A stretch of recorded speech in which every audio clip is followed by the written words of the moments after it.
And we are live. How's everybody doing tonight? My name is Anthony Brian Logan, and you're watching and/or listening to ABL Live.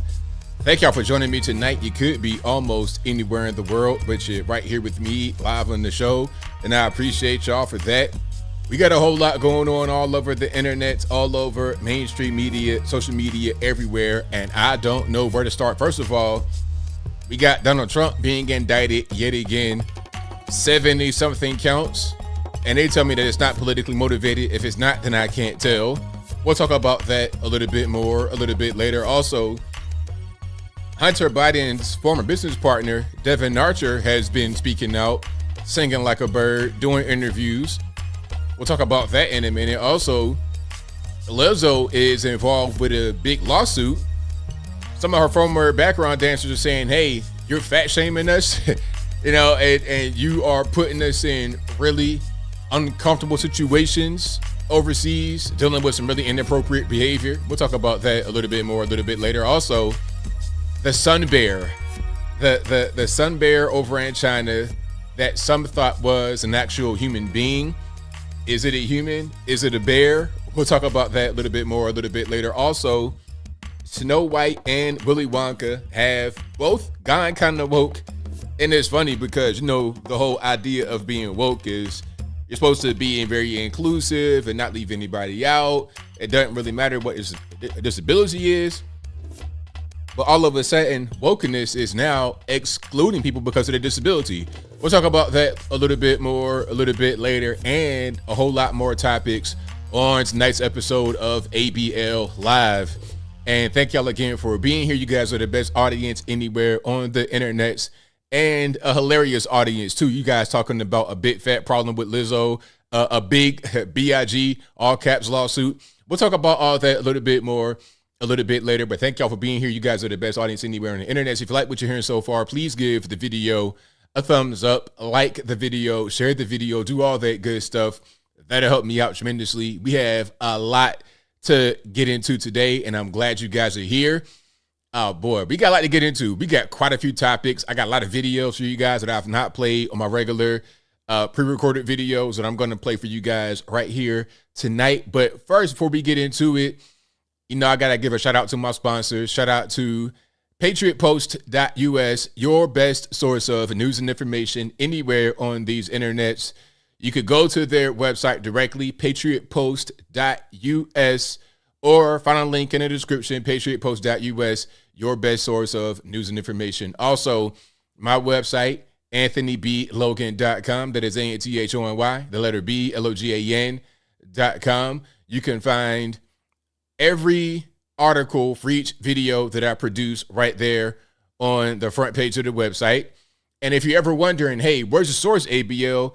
Where'd you get the tidbit of information? Where's the full video? Where's the uncensored video at? Just go to the website, anthonyblogan.com. Again, that is ANTHONY, that letter B, LOGAN.com. Go to the front page of the website, go to the corresponding article, and you can find whatever you want. Sources from left, right, independent, agnostic, politically is all right there on the website for your viewing and reading pleasure. Also, go to the contact page of the website, anthonyblogan.com/contact. You can find my email address, my email address, my social media platforms, Facebook, Insta, Snaps, all of that good stuff right there on anthonyblogan.com/contact. And if you're ever wondering if you are conversing with me on the internet about some random stuff like Bitcoin or Forex, it's not me. But if you really want to double check, just go to the contact page. If the communication method is not there on the contact page, it's not me. If you don't see my face like this, it's not me. But you know what? Sometimes it could be me because they got this. I watch some of these shows, little clips of them, like the where people get scammed, the romance scammers. And what these guys will do is they'll take, for example, they take one of my pictures from my Instagram, or take a screenshot of me. It'll be a still shot, and then they will animate it with artificial intelligence. So it's not me, but it may look like me. But I know one thing they can't do is imitate my voice. Regardless of what, the best way to figure out if it's me or not is to go to the contact page And also, I'm never going to talk to you about Bitcoin, Forex, or nothing like that. I don't want to get any more emails asking if it's me talking at you about how to turn your $5 into $500,000. Please stop. This is 2023. Ain't nobody got time to get scammed.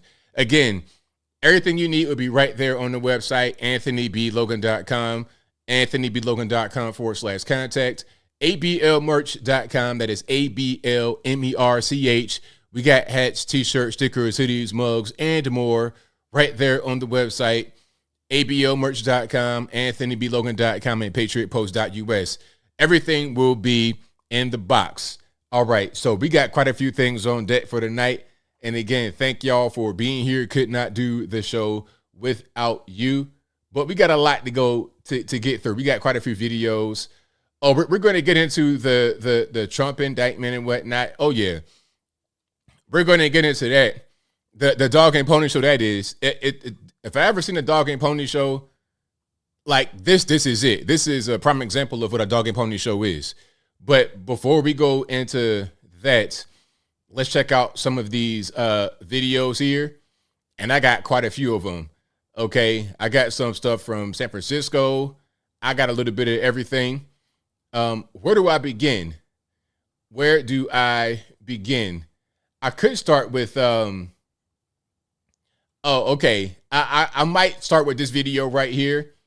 Now, if it's too violent, y'all please forgive me, but I got to show it.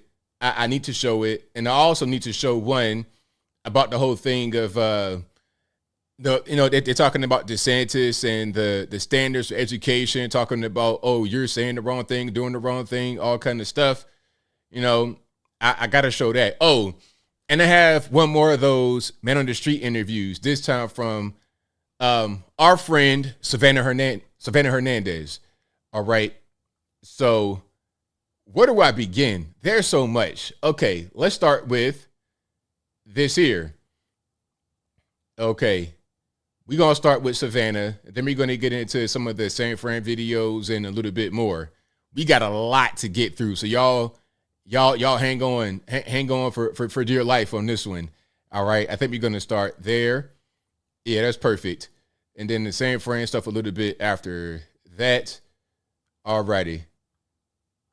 Perfect. Let's do it this way. Okay. First things first, we're going to start with Savannah Hernandez and man on the street interviews. Like, you've seen some of these things where people get asked questions like, how many states in the United States? Okay. What ocean does Florida border?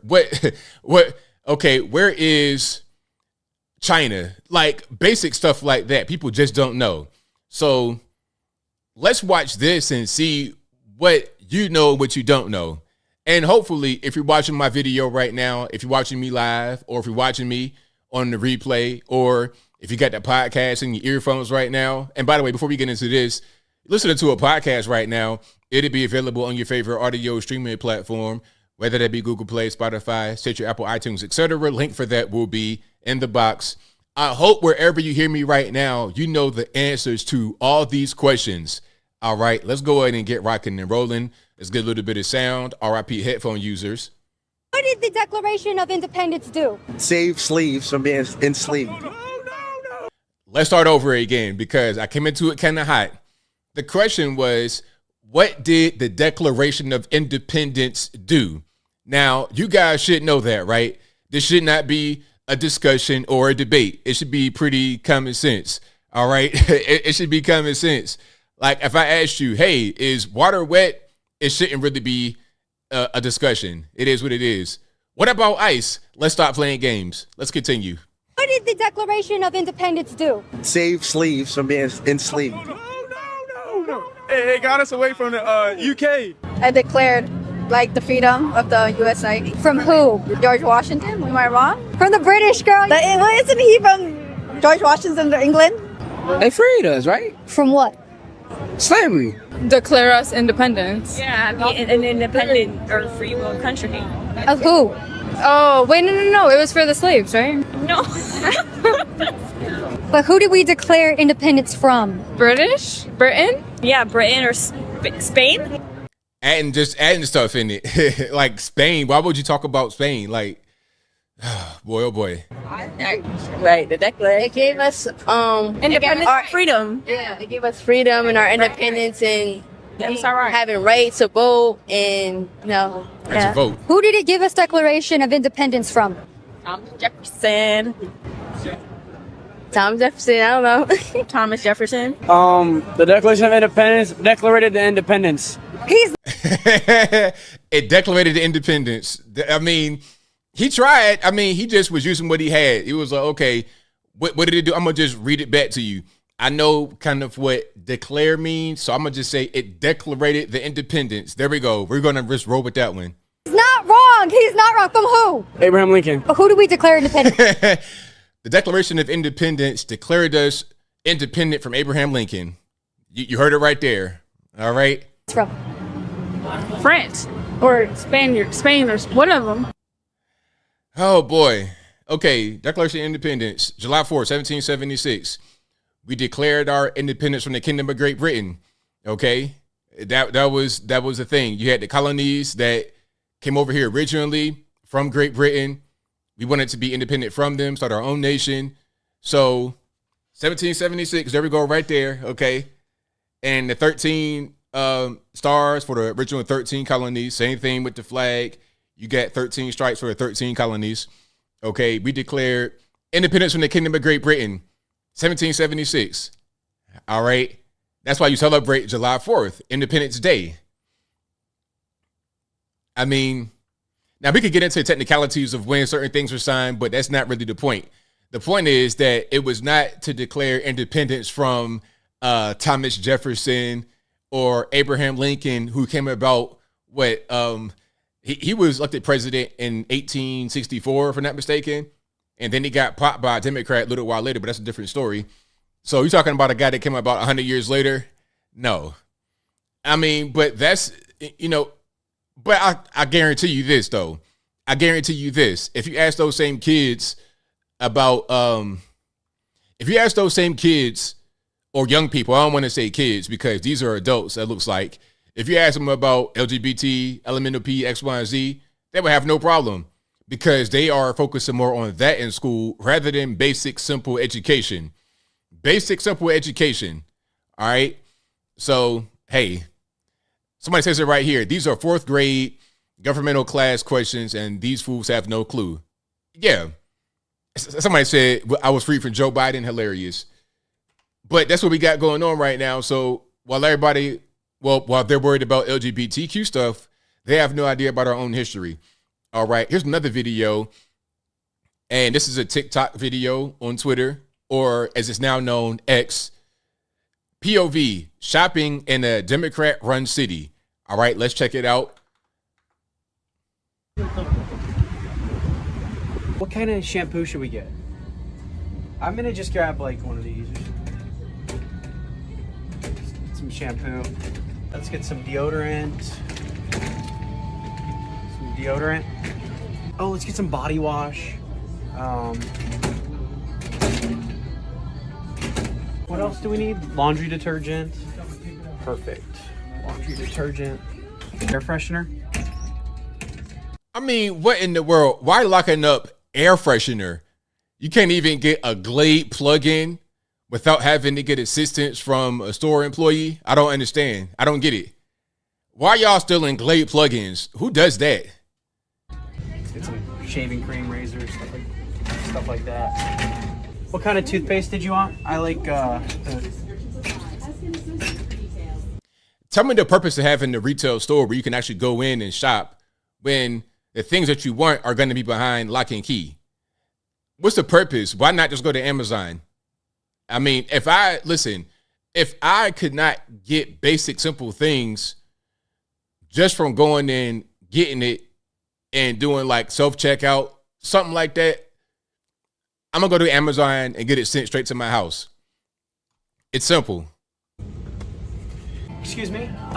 Could I get some help unlocking the travel size Q-tips? The travel size Q-tips is crazy. So that's what you got going on right there in these Democrat-run cities. All right. Now here's a sad one right here. Christianity continues to be dismantled in France. Saint Canel Saint Cyprien Church in La Bossonniere, Mayenne, being torn down yesterday. So this is a church being torn down. All right. So a lot of the antiquities and whatnot in the old world, you know, is coming to an end. It's coming to an end. And, you know, my question would be, okay, what are they going to put right there? Are they tearing it down? Is that an accurate caption? Or are they doing some kind of remodeling? Like, what's really going on here? That'd be my question. But, you know, I think if there's going to be anybody to blame for what's happening here, you got to blame those who are in power, those who run the country, for allowing it to be overrun by whatever's on the outside rather than maintaining your sovereignty. That's what you got to do. And this is what's happening right now to the USA. We're not maintaining our sovereignty. We're being overtaken by the outside because we refuse to have border security. We refuse to have, you know, common sense measures in place. And I'm going to get to the whole border security question in just one moment. Matter of fact, I think I'm going to get to that right now, okay? Because we got something pretty interesting going on with a certain someone in New York City, your main man, Eric Adams. Have you seen what he said? Now, there's quite a few things that he said, actually, and I'm going to bring up that in just one moment. So y'all please hang tight for me. But there's a lot happening in New York City with the migrant, quote unquote, crisis. All right. There's a whole lot happening there. And they don't have enough room for all these so-called migrants. There's not enough room. They're all over the place. And this is really the fault of the administration of Eric Adams, the mayor of New York City, because he was the one who invited them there. Remember when he said back in 2021, when he was running to become the mayor, that New York City will remain a sanctuary city under an Adams administration? Remember he said that? He put it on Twitter and everything. And as a matter of fact, let's go ahead and put that on the screen. All right, just so we are on the same page with each other. And then we're going to look at a news clip in a moment. So y'all hang tight for me. But he said these things. Now, let me just move that over there so we can get on the same page. But yeah, he said quite a few things. And now he kind of wants to go the other direction. And it's like, well, don't do that. Don't go the other direction. Stay on what you said. Now, here's what he said recently about the migrant crisis. Let's check it out. This is from today, August 1st. Well, not today. This is from yesterday, August 1st, 2023. Eventually, this was going to come to a neighborhood near you. Having someone embedded is a good start. That came from the Secretary of Homeland Security. We want to thank him. But I've been very clear on what we need. We need to control the border. We need to call a state of emergency, and we need to properly fund this national crisis. One more time, because maybe I didn't quite catch that, because, you know, what he said before this and the policy out there on the ground in New York City is a little bit different. Am I hearing things? Y'all let me know. Eventually, this was going to come to a neighborhood near you. Having someone embedded is a good start. That came from the Secretary of Homeland Security. We want to thank him. But I've been very clear on what we need. We need to control the border.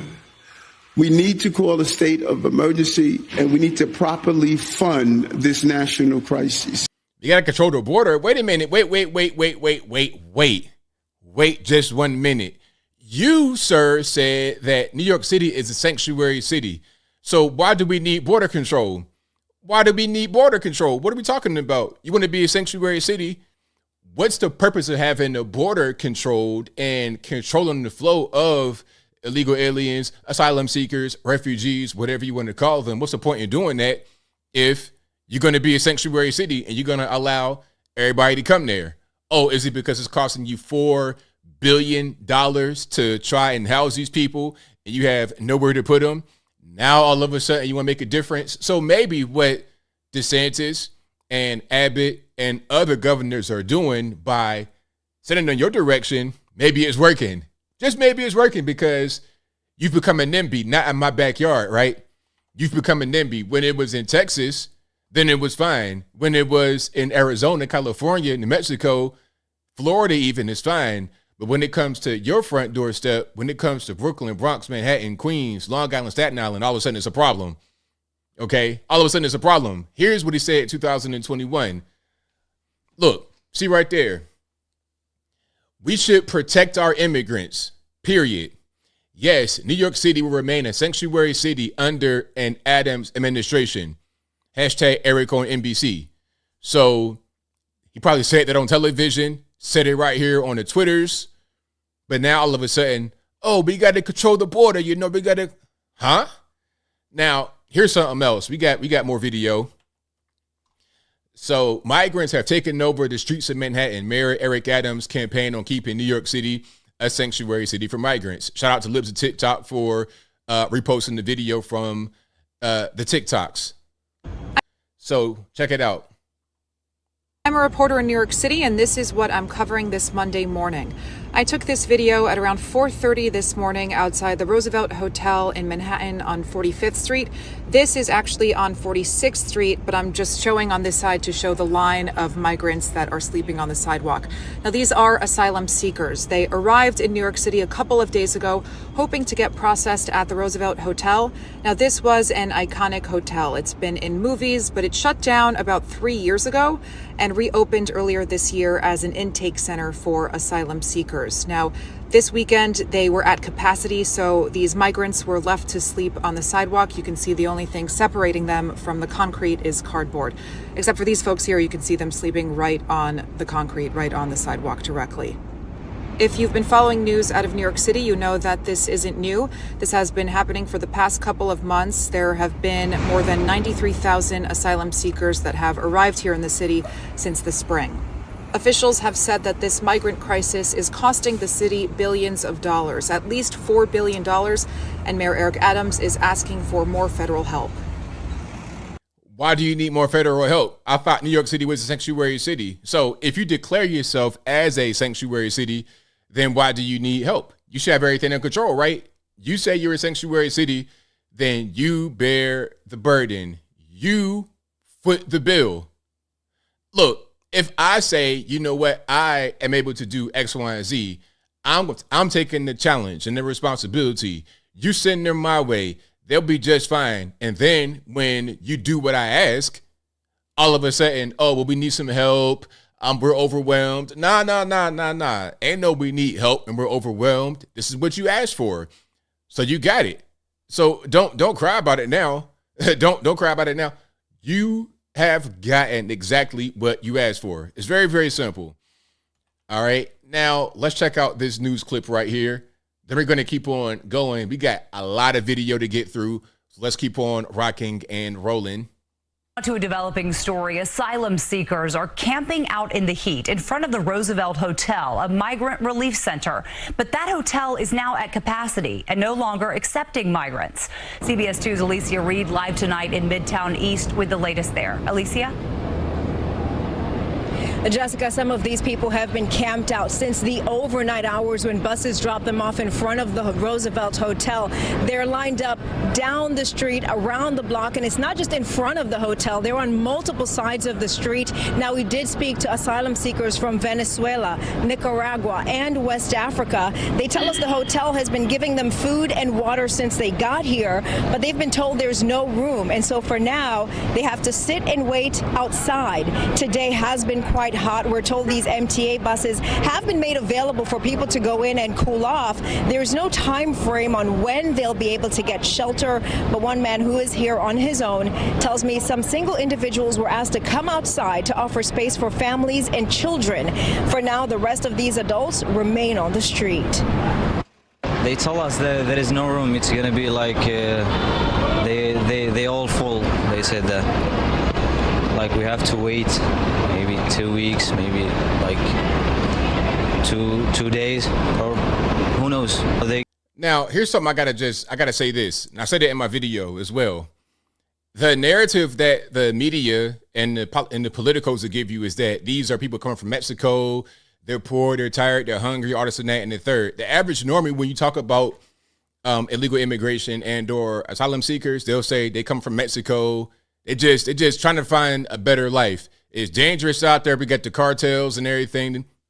Okay, but my man right here, is that a Mexican accent or am I hearing like Middle East? How did you get here, sir? You got Africans out there. You got Europeans out there. You got Chinese out there. How'd y'all get here?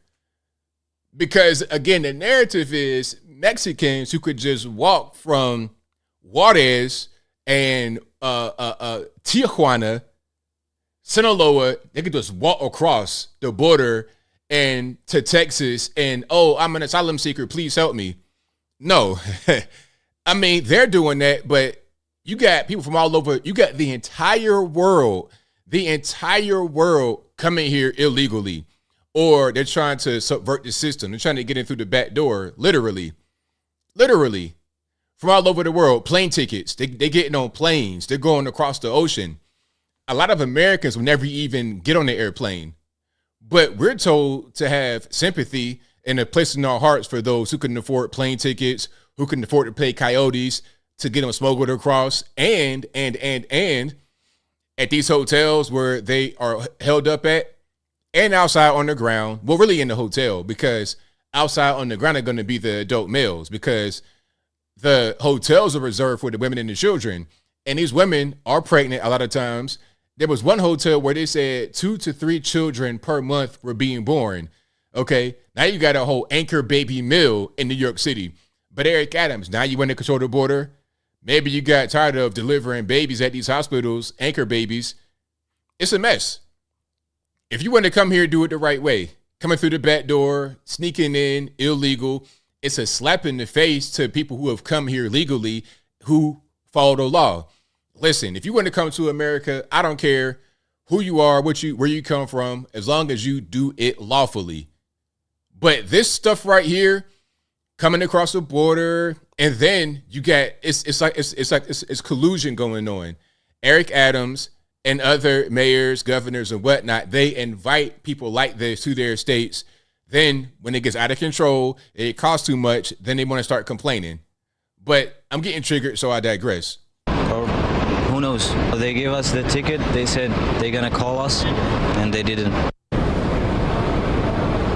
In a statement, the mayor's office says, in part, with more than 93,000 asylum seekers coming through our intake system since last spring, our teams run out of space every single day, and we do our best to offer placements wherever we have space available. Children and families continue to be prioritized and are found a bed every night. While we at least offered all adults a temporary place to wait off the sidewalks last night, some may have chosen to sleep outside. We're told, unfortunately, this may continue to happen unless the city gets funding from the federal and state government as these asylum seekers continue to come in. Now, there seems to be some action happening behind us. The buses just left maybe a moment ago. All these adult males, a lot of Africans. I see some Hispanic, maybe some Chinese, white guys. See a white guy right there, European guy. I'm seeing the whole world. You got the UN behind you, Miss Alicia. Shout out to Alicia, by the way. And the people that have been laying and sitting on the street, they're all now lined up waiting to go inside. Oh yeah, I forgot. We got gang members. Somebody said it right there. You got Mara Salvatrucha, MS-13, La M.A. You got other gangs from all over the world. You got violent criminals, predators, all kind of stuff. Because when you're coming in the country just willy-nilly, you don't know who you're getting. You have no idea. Somebody can say, you know what, I'm a minor. I'm 16 years old. Please come help me. Meanwhile, the person is 21 years old, already been to jail, violent offender, gang member, tattoos on their forehead and everything else. But I digress. Live from Midtown, Alicia Reed, CBS 2 News. All right. So that's that. That's the story over there in New York City. So if you're living out there in New York, just watch it back because it's rough. It's definitely rough out there. It's the evil world we live in. I don't know what you're going to do with yourself. And that same thing is happening all over the country. All over the country it's happening. But let's get to this right here. Now, a lot of you guys may have seen this video. I'm not glorifying violence at all. But I will say, if you got somebody in your store robbing you, stealing from you, or whatever, what should you do? Now, the prevailing thought process in a lot of these liberal cities is do nothing. Let them steal, do whatever they want. Some say, hey, get your pistol and blam, blam.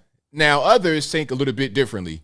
All right, I'm not going to play the whole thing because they're going to try to get me on, they're going to say, are you promoting violence? So I'll just play some of this right here. This has gone kind of viral.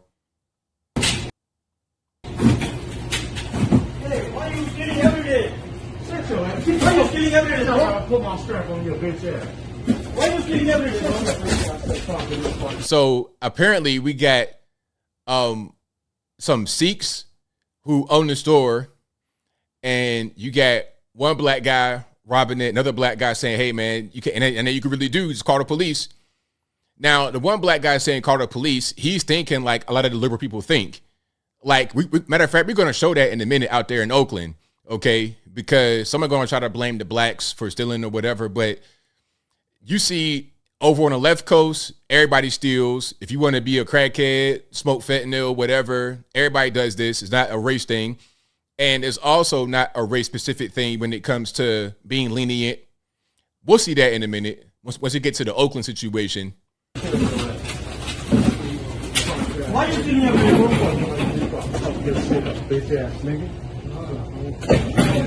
And sorry for the cussing. It's not my fault. Blame this time the black man, not the white man. And if you can't see what's happening, this guy has a trash bag, like a big, like one of the size bags you would use for garden leaves and whatnot. And he's just placing all types of cigarettes in there, and he's trying to steal it. This is not a girl, I'm telling you. This is not a girl. And let me get a swisher though. Can I get a strip? Hey, can I get a swisher? See, now the guy behind the counter told me, "Son, can I get a swisher?" See, you need to go to jail too. They should have whipped you too. But anyway, let me get a swisher. Back up, nigga. Back up. Put a gun on this ass nigga. Hey, just let him go. There's really nothing you can do. But it's nothing you can do. It's like they're not gonna do nothing. You just have to just claim you have insurance. You have insurance? What? Did you have insurance? No. Now I've heard this quite a bit when people talking about, you know, when your store's getting vandalized, people are stealing or whatever. They say, "Oh, you got insurance and no problem," but that's not. You can't just rely on that, can you? Because at a certain point, if you have an insurance policy, they're gonna be like, "All right, you're getting hit up every day, and you're calling us every day to report a claim, so we're not going to cover you anymore." We're starting to see certain insurance carriers leave states. I'm not quite sure that it's because of theft necessarily, but natural disasters. If you keep having the same natural disaster over and over again, why are we going to insure you the same way? If you keep having your store robbed over and over again, why would we insure you? It doesn't make any sense. It hurts you.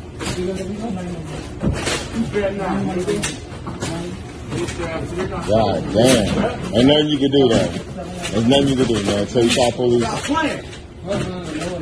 Ain't nothing you can do, man, until police come on. Hey, don't. Hey, ain't nothing you can do, man. Don't do that.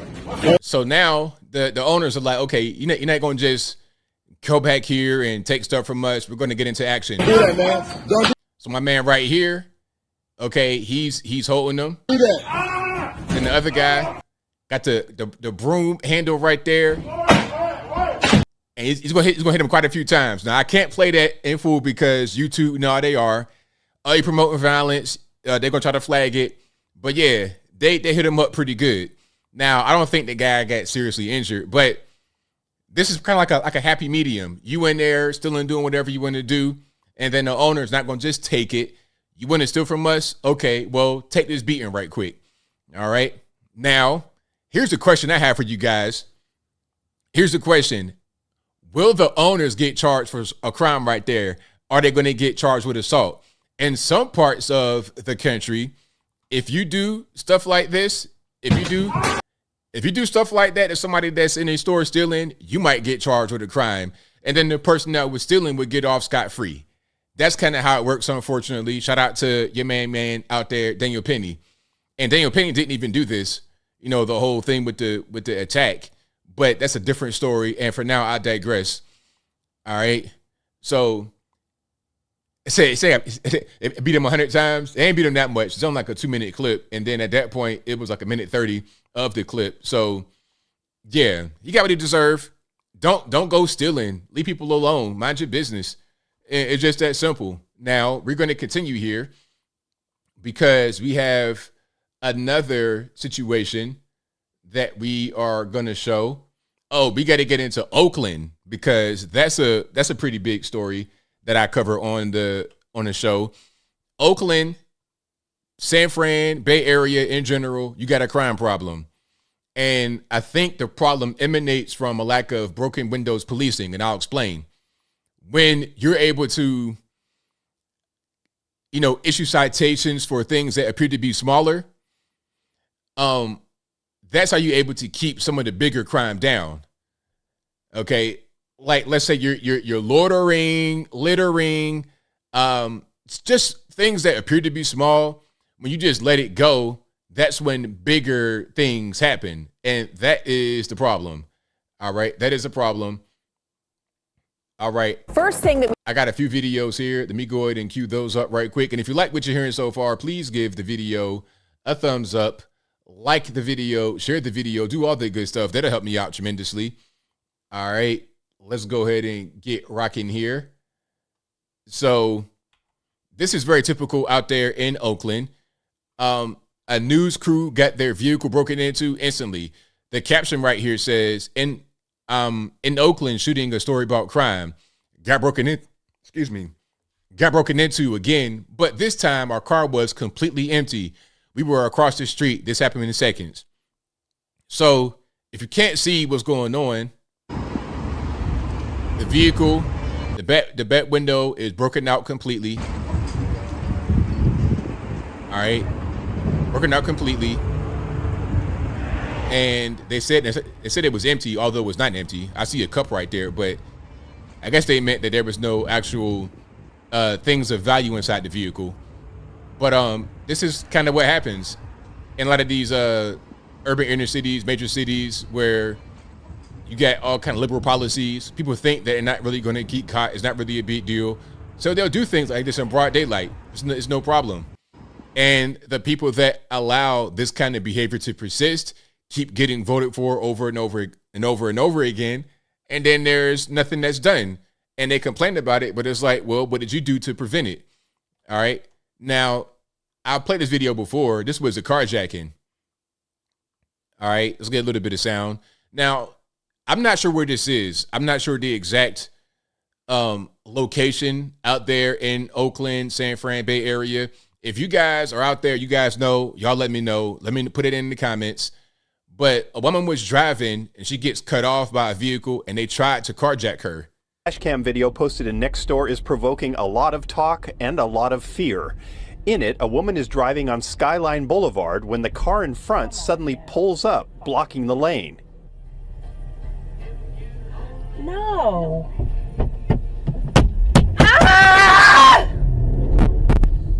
The driver was lucky, managing to escape, but is too traumatized to speak about it now. Now, I don't know if the people shot at her or if they were just banging on the door with the pistol or whatever, but that's also Oakland. Okay, that's going on out there. So, I mean, you got a crime wave happening, and this is San Francisco. This is on a NorCal bridge. Now, this is a naked woman. This is censored, so this is PG appropriate. You know, this is a naked woman on the freeway, on the highway, shooting her gun. Okay, she's literally opening fire on the freeway, middle of the daytime, no clothes on. Terror in traffic lanes, a naked woman armed with a gun and shooting at passing vehicles. Yeah, it's a lady. Oh, whoa! This dangerous and bizarre scene unfolding on the Bay Bridge right near the Oakland toll plaza. She ran out. She ran out? Yeah, the gun's holy dude. A number of drivers calling 911 and dispatchers alerting all available units to the threat. Two co-workers were heading across the bridge when they came upon a car parked sideways and blocking multiple traffic lanes. That's when they noticed the naked woman.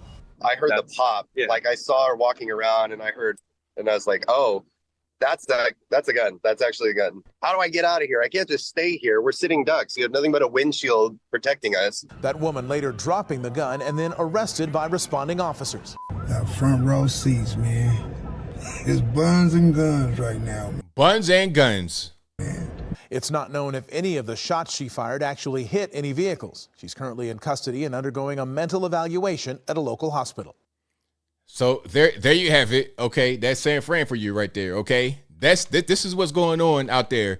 San Fran, Bay Area, Oakland, that area, you got a lot going on. Now here's a news story. So the residents are frustrated. They're like, hey man, we gotta do something about this crime. This is getting out of hand. This is getting ridiculous. What are we gonna do to solve the crime problem? But see, the same thing is happening here that also happened in Chicago. Okay, they're having these city council meetings. They're upset, they're frustrated, but they're upset and frustrated at themselves. They're mad at themselves because the crime that's happening is not really being resolved because of leadership. Okay, you want to defund the police. They can't really be out there to issue citations. They can't be out there to arrest people. When you call them and they don't show up, why? It's because there's not enough of them. They've been defunded. Okay, you're not making it very attractive to be a police officer in Oakland, San Fran, Bay Area, anywhere, right? So what's happening right now is your fault if you're out there in Oakland and you vote for people that do stuff like this. Let's keep on going. We wanted you to see tonight all of these people. Looks like the merch line for the Taylor Swift concert, but believe it or not, they're all trying to get into a public meeting in Oakland. Doesn't sound like something you'd see crowds for, but that is how important public safety is for people there right now. A lot of people in Oakland have told us they are past their breaking point. More than once, we have heard people describe Oakland as lawless right now because of a wave of violent crime. The city has seen everything from shots fired on freeways, violent carjackings, armed robberies, and homicides over the past few days and weeks. Last night, we were shocked to hear a pregnant woman had been shot. Thankfully, the good news in all of that, she and her baby are okay. There is also an issue with police response times. We have heard from a lot of people that they've called for help when there have been home invasions, burglaries, robberies, and that help was either too late or in some cases did not come at all. This is a problem that has been plaguing many parts of Oakland, but there was a meeting tonight about all of this. People were hopeful they'd hear something from one of the few people who could actually give them some answers, the Alameda County DA. Andrea Nakano was in Montclair tonight.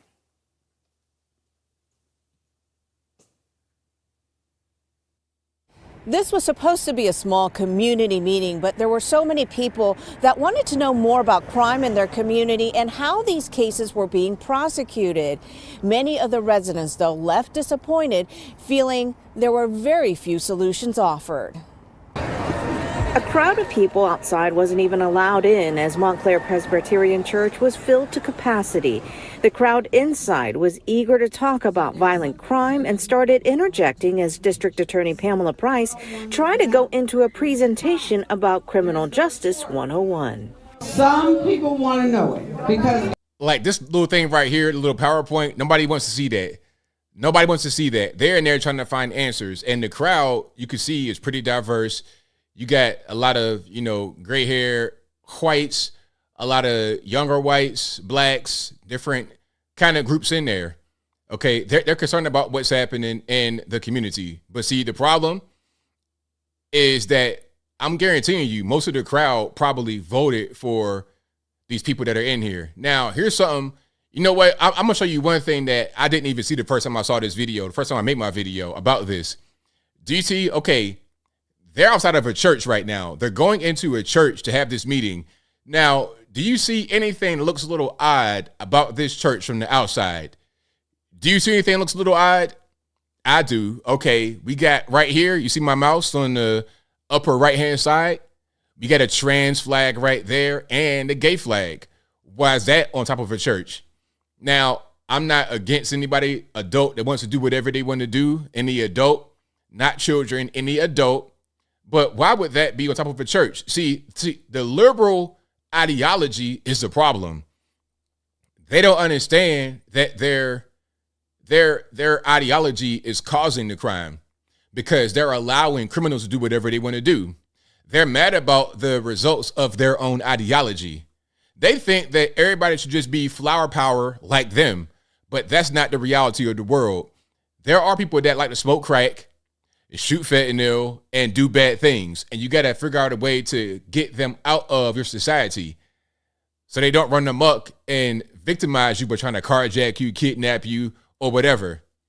Montclair Presbyterian Church was filled to capacity.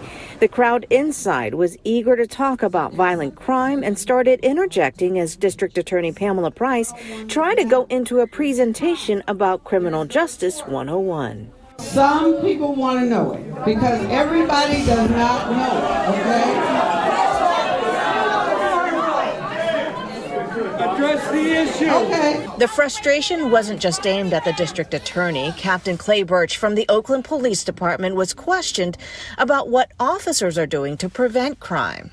Fellow brothers in blue, I know your hands are tied, but you gotta be doing some preventative stuff. Yes. You know.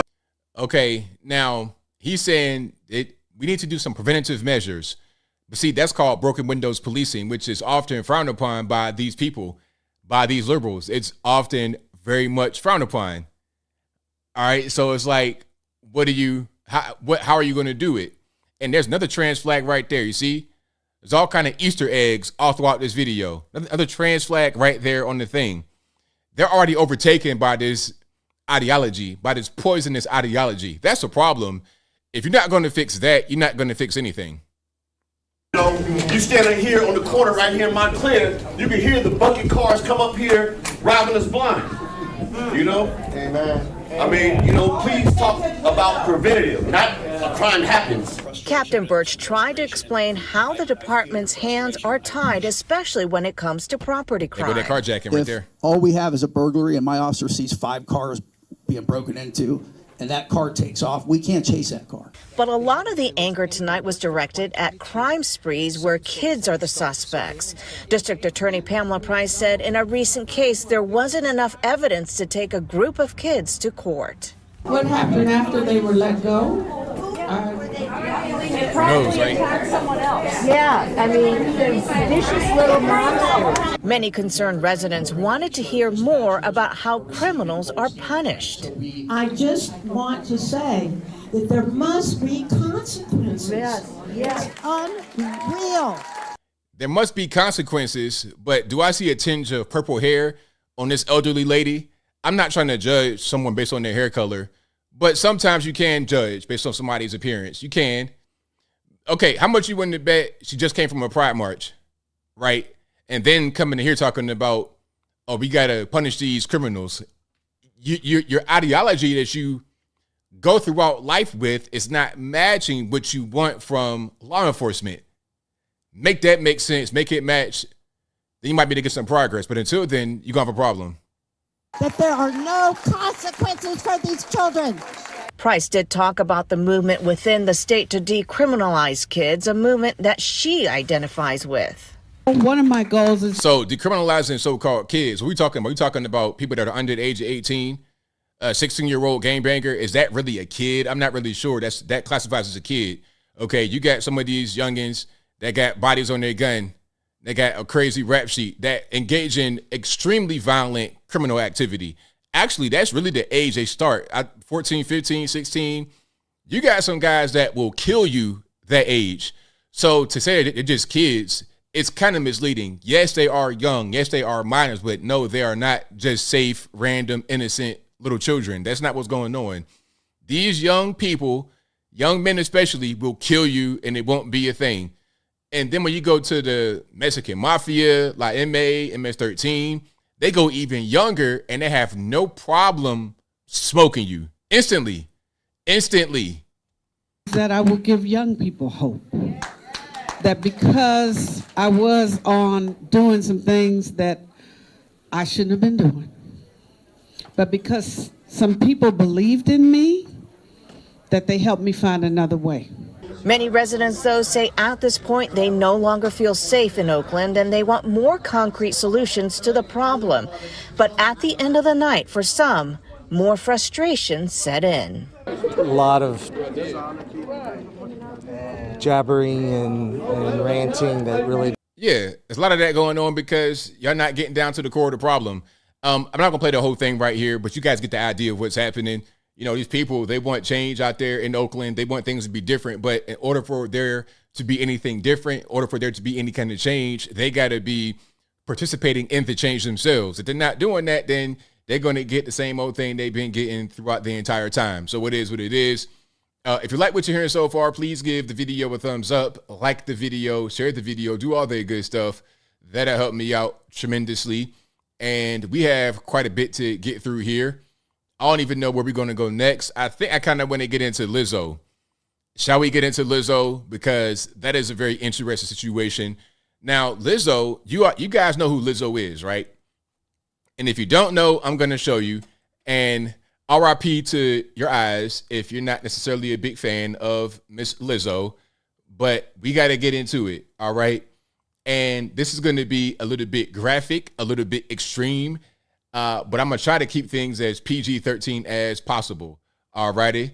So let's get into it. Now, where are we going to go? Are we going to go to NPR? Are we going to go? Let's go NPR, all right?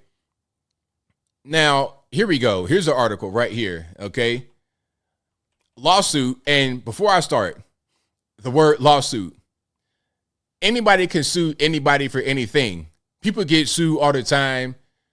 That does not mean the allegation in the lawsuit is true.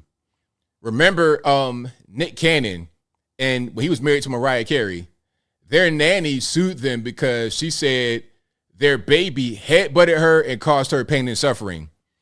She said their baby, Goo Goo Gaga baby that they just had, headbutted her and caused her pain and suffering. And there was a lawsuit for that. So there's always lawsuits. A lot of times celebrities get targeted and whatnot. But in this case, there's actually some evidence. There was one thing before I get to this, before I read it, there was one allegation about one of these sex shows out there in Amsterdam that she had the girls go to and kind of, goaded them into it. And the specific act that they say that she was trying to get them to do, she was speaking about that on the podcast. Now, she didn't say that she had the dancers do it, but she did talk about it very specifically on the podcast. So, hey, man, when there's smoke, there's fire. But let's get into it, shall we? Now, this says, lawsuit by former dancers accuses Lizzo of sexual harassment and creating a hostile work environment. Now, when the man gets accused of sexual harassment, there is not too much. There's some that say, you know what, let's wait to get some evidence. But there's not too much of that. Just being accused of that can be, that can damage you. That can ruin you for a while, for a long time, if not permanently. Okay. Evidence or no evidence, it can ruin you permanently. But for a woman, it's not really a big deal. Personally, I say, let's wait for the evidence all the way around. But what I will say is this.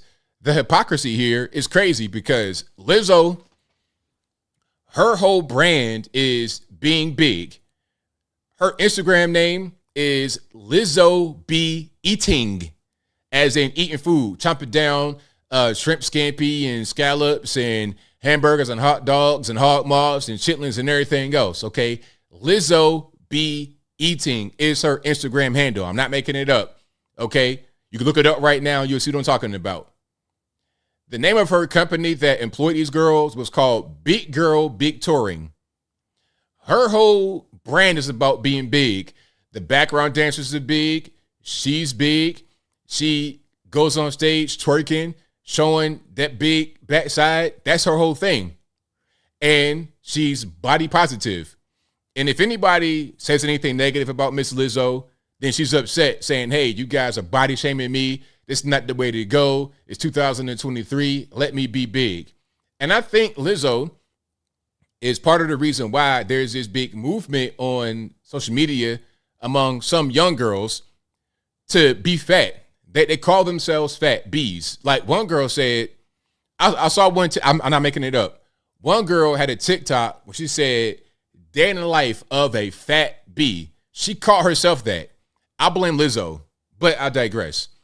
Let's get into the article, shall we? Let's get into it. All right. So Lizzo has been sued by 3 former dancers who accused a Grammy winner of sexual harassment and alleged the singer and her production company created a hostile work environment. The civil lawsuit filed Tuesday in Los Angeles Superior Court claims Lizzo pressured the dancers to engage with new performers at a club in Amsterdam and shamed one of them for her weight gain before firing her. Now, can I pause right here for a minute? The allegation in Amsterdam is that she made one of the girls or tried to pressure her to touch one of the girls' breasts. And then, and what I'm about to say right here, if you got little kids, cover their ears. In Amsterdam, there was a show where there's a banana protruding out of the private lady regions. She was trying to get the girls to eat the banana while it was still in there. And they were launching dildos from the same private region. And that was something that she wanted the girls to be part of. Now, maybe that's okay if y'all just friends and it's not a work environment, perhaps, if y'all on the same page, if y'all all agree to it. But when it comes to a boss and employee, you can't be doing that. This reminds me of Stephen Crowder. Hey, Stephen Crowder, if you want to show your twig and berries to your frat buddies in college, then that's on y'all, okay? I don't get down like that. I was never involved in no kind of stuff like that where I just showed my thing to people. That's not really what I'm into, okay? That's pretty private. But anyway, if you want to do this, Stephen Crowder, you could do that. But you can't be showing your employees your stuff now. That's called sexual harassment. You better get locked up behind that. So don't do that. Stephen Crowder, the same thing with Lizzo. Hey, Lizzo, if you want to bring friends to some nude strip show or something like that, that's different if y'all all on the same page. But you're bringing your employees to something like that and pressuring them to engage in the acts. Now, again, I'm not saying it's true. I'm just saying these are allegations. I'm just reacting to if it was true. Again, because we've not had anything. These are only allegations right now because some are going to say, hey, ABL has not been proven. It's a lawsuit. I get it. I've said it many times. But I'm saying, in general, if you want to start a company and you want to have, you know, a workplace retreat, I suggest you don't do this. Okay? You want to do a workplace retreat, go bowling, go fishing, something like that. A nice, family-friendly, wholesome activity. Don't go do stuff like this because you might get sued on the back end. And one thing about this, one of the girls got shamed for her weight gain. Now, this is not material for a lawsuit. Normally, this would not be in a lawsuit. Oh, she called me fat. But see, Lizzo is the queen of body positive. She always complains about being body shamed. So if you start that kind of narrative, then don't be surprised when it's used against you. This is a monster of your own creation. It's very simple. But anyway, plaintiffs Ariana Davis, Crystal Williams, and Noel Rodriguez make numerous charges, including sexual, religious, and racial harassment, disability discrimination, assault, and false imprisonment.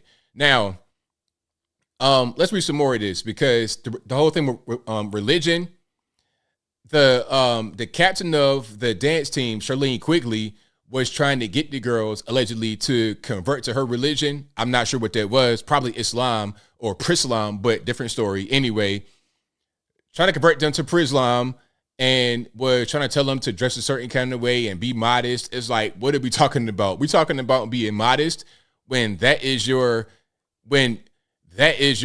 boss? I don't really get it. I saw Lizzo twerk on stage while playing a flute with the whole backside out. Modesty where? It's so weird. This is Hollywood though. The music industry, it gets really weird like this. Okay, and again, the production company is called Big Girl Big Touring Incorporated. Now, representatives for Lizzo did not respond, blah, blah, blah, blah. The court filing claims that after performing a concert in Amsterdam, Lizzo and her crew attended a sexually themed show at a club in the city's notorious red light district where Lizzo began inviting cast members to take turns touching the nude performers, touching their breasts and whatnot. During the show, Lizzo led a chant pressuring Davis to touch the breasts of one of the nude women performing at the club. Now, if that's true, again, you talking about boss and employee, that's totally inappropriate. Y'all just friends and y'all get down like that. That's something different. But boss employee, inappropriate. You about to get sued or locked up. 100%. That is called sexual harassment. You cannot do that. People try to blur the lines in between and boss and employee, but you cannot do that. You can't, because you can have this kind of thing happen to you. Lawsuit on the back end all day long. Finally, the chorus became overwhelming and the mortified Miss Davis acquiesced in an attempt to bring an end to the chants. So she's saying she got pressured into it by the chants on the outside. Plaintiffs were aghast with how little regard Lizzo showed for the bodily autonomy of her employees and those around her, especially in the presence of many people whom she employed. Lizzo, who routinely champions body positivity, is also accused of calling out Davis for her weight gain after accusing the dancer of not being committed to her role, which is hilarious. Again, this would not even be in a lawsuit if not for the fact that Lizzo always champions this. All right. Davis was fired in May for recording a meeting during which Lizzo had given out notes to dancers about their performances, according to the complaint. Quigley, who served as a judge on the singer's reality show, Lizzo's Watch Out for the Big Girls. Again, didn't I tell y'all the whole brand, Big Girls, Lizzo be eating. I'm eating all the food, everything in the whole world. Mukbangs ain't nothing. I ate a mukbang for breakfast. Lizzo be eating. That's her Instagram name. Then she's big. The dancers are big. Body positive. Big girl, big touring. Watch out for the big girls. That's the brand. It's simple. All right, let's continue. So the lady, the dance team captain, is accused in a lawsuit of pushing her Christian. Oh, okay, she was Christian. Christian? Huh? Now, I thought it might be some kind of modified version of Islam. We call it prison Islam, Prislam. I thought it might be that, like some kind of Philadelphia Islam. But nah, Christian, how you going to be working for Lizzo and be her right-hand man, so to speak, and be trying to push Christianity on people? Anyway, the court filing claims quickly referred to Davis as a non-believer and told co-workers that no job and no one will stop me from talking about the Lord. Ma'am, your boss that you work for, Lizzo, is allegedly pressuring girls to eat bananas from other women's private parts. What are you talking about Christianity for? You're in the wrong place. You are in the wrong place. If you work literally like in a crack house, talking about I'm a Christian. How? Where? Okay, do you know where you are? You're surrounded by crack smoke. How are you going to say, yeah, I love the Lord? Okay, do you love crack smoke too? Because if you don't, I can't tell. I cannot tell. But anyway, earlier this year, Lizzo won the Grammy for her hit song About Damn Time, a global tour supporting her fourth studio album, blah, blah, blah, blah. So I had no idea she won the Grammy. That's interesting. She has a lot of support from the record industry. I had no idea about any of her music. But yeah, that's what's going on. So do y'all believe what's going on in these in that lawsuit? Do you believe it? The thing about it, like I said, lawsuits can be true or false. Anybody can say anything. Anybody can say, oh, well, I was forced to do this and they told me to do that, because there's all kind of false allegations. You know, at this point, after the whole thing with your girl out there on the interstate in Alabama, I don't believe anybody anymore. So my default is to not believe anything. But is it possible? I think it is. I think it makes sense. But hey, what do I know? What do I know? Oh, the STDs go crazy. You already know what it is. Somebody says, imagine the STDs. Or you already know what it is with Lizzo and them. But in the entertainment industry, it's like that. It is 100% like that. And if the allegations are true, I wouldn't be surprised at all. Not in the least bit. Because this is what people do. And they're always hypocritical like this. They're always hypocritical. They'll say things like this. You have the people that believe in climate change and all that kind of stuff. They'll tell you to get an electric vehicle, reduce your carbon footprint, and then they'll get on jets to go all around the world and to spread their message, to spread their indoctrination, your Al Gore, your Greta Thunberg, etc. That's what they do. They always do that. So the hypocrisy here is not surprising, but it is what it is. All right. But if you like what you're hearing so far, please give the video a thumbs up, like the video, share the video, do all that good stuff. That'll help me out tremendously. I think I have a video from Lizzo, if I can find it right quick. Matter of fact, I do have that video. And again, if you got little youngins around, y'all please cover their ears, because this is not going to be very suitable. But I'm going to try to get past it immediately and keep on rocking and rolling. Let me see if I can find it right quick. Oh, yeah, here we go. Here we are. Again, this is not for youngins. Please cover their ears. I'm going to play this right quick, and then I'm going to keep on moving. A live sex show. Please tell me everything about the sex show. It was people fucking, man. It was crazy. They were just doing it, but you know what? It was beautiful. Yeah. I went to the one show where it was like a couple, and they were like passionately making love. But really passionate? It was really, they kissed. So this is a podcast or radio show. And the caption, shout out to Lovely T for reposting this. Big up to her. Really good YouTuber, very well respected. The caption says, Lizzo expressed interest in banana sex shows years before allegations. Quote, I need my potassium, unquote. They kissed after, I'm not going to say what she did. But I'm trying to go to the show where you eat the banana out the pussy. Which one is that? So we get the picture. I don't got to play no more. Now, she said it right there on the podcast. So that's one of the allegations, that she was trying to get the girls to do that. All right. So she's saying it right here on the podcast. This is before the allegations. So you can just make your own decision, make your own mind up, but I'll leave that right there. I don't got to play too much more than that. Sorry for, I'm sorry I had to play that, but I needed to give a little bit more context to the situation, but I apologize. All right. But I gave you fair warning. Okay. And I think from here on out, there won't be any more gross stuff like that being said on the show. So y'all please pardon me, but we keep on rocking and rolling here. If you like what you're hearing so far, you know what to do. Please give the video a thumbs up.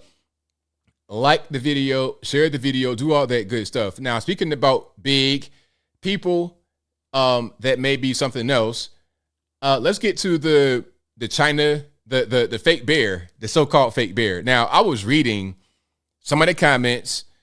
I don't have that much time to read comments, but I was reading some of the comments on the video I did about the bear that some thought was fake. And people were saying, oh, come on, ABL, that bear's not real. How is it doing what it's doing? The bear is real. Let me just pull it up right quick. And I got a lot of video actually about this here. All right. I got quite a bit of video. So y'all please hang tight while I get everything pulled up. But this whole bear thing had the internet in a chokehold. It really did.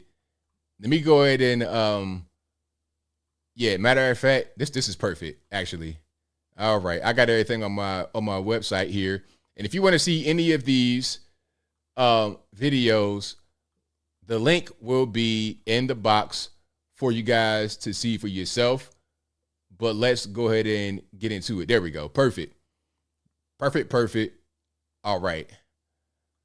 So we're going to show that one and then that one and then that one. All right. Now, we're not going to play the sound on that. Okay. So here's the OG video, and I want to hear from you guys in the comments. What do you think? Do you think, and okay, before I get into it, let's get a little bit of a background. Now, this video you're going to see, there's two videos of the same zoo. This is in Hangzhou, China. This is like not far from Shanghai. It's to the south and west of Shanghai, right on the East Coast. It's at a zoo, and you have sun bears, and people said that these bears are really human beings in disguise. Like, remember that video I showed you of the guy in the dog outfit from Japan? They're saying it's just like that, but I'm saying that these bears are not humans in disguise. These are real bears, but you probably have never seen a sun bear before. You used to seeing the bear on all fours, growling in Russia or somewhere. But there are other bears that exist, and they look a little bit different. Let's check it out.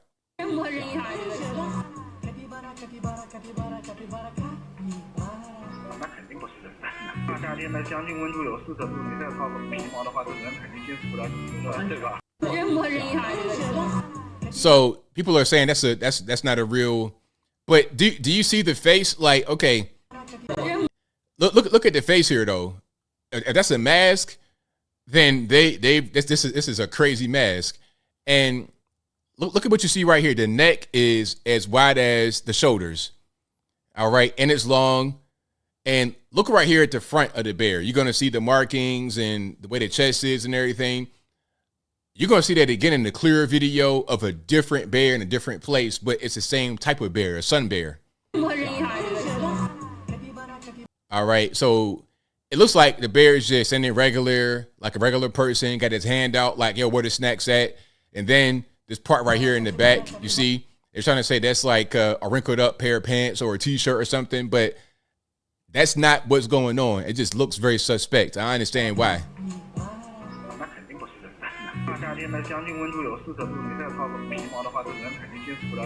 Now, the thing that really got me was the bending of the back and the neck still sticking out like that. That's not a normal human thing to do.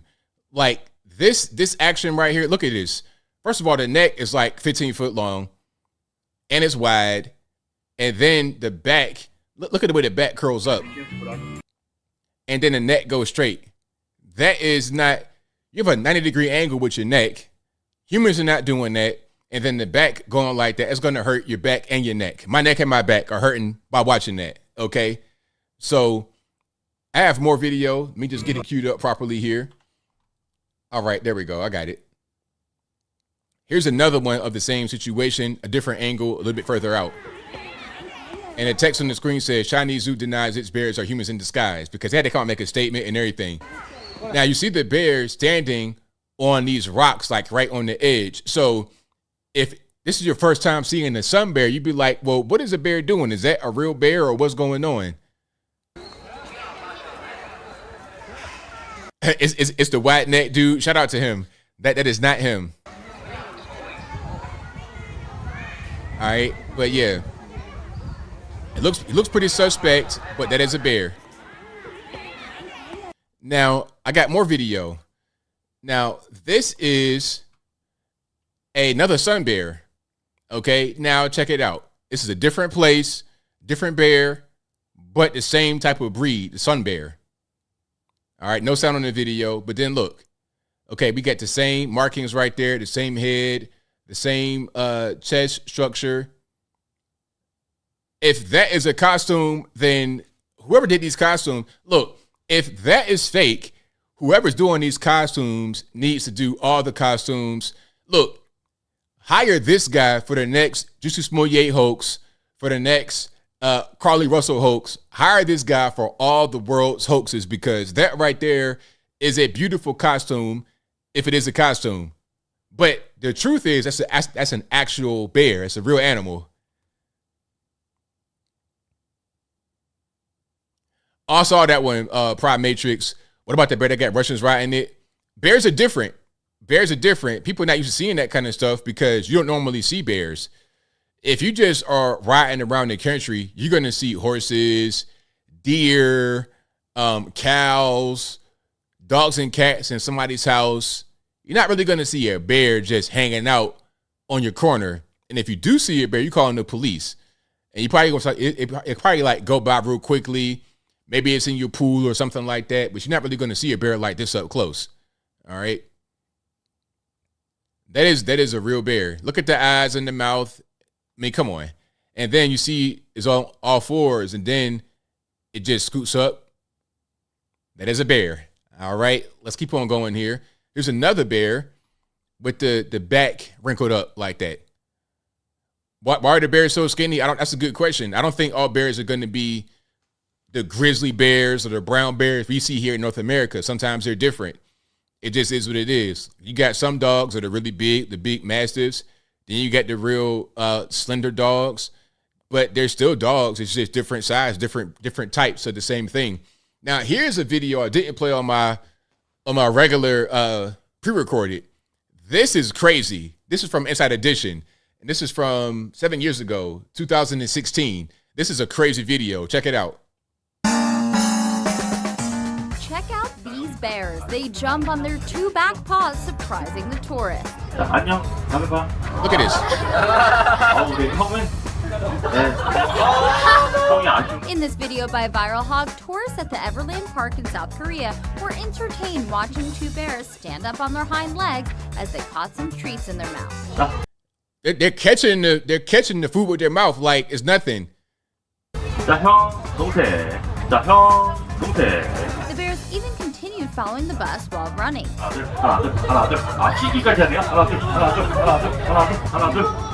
He appears to look just like a human the way he walks.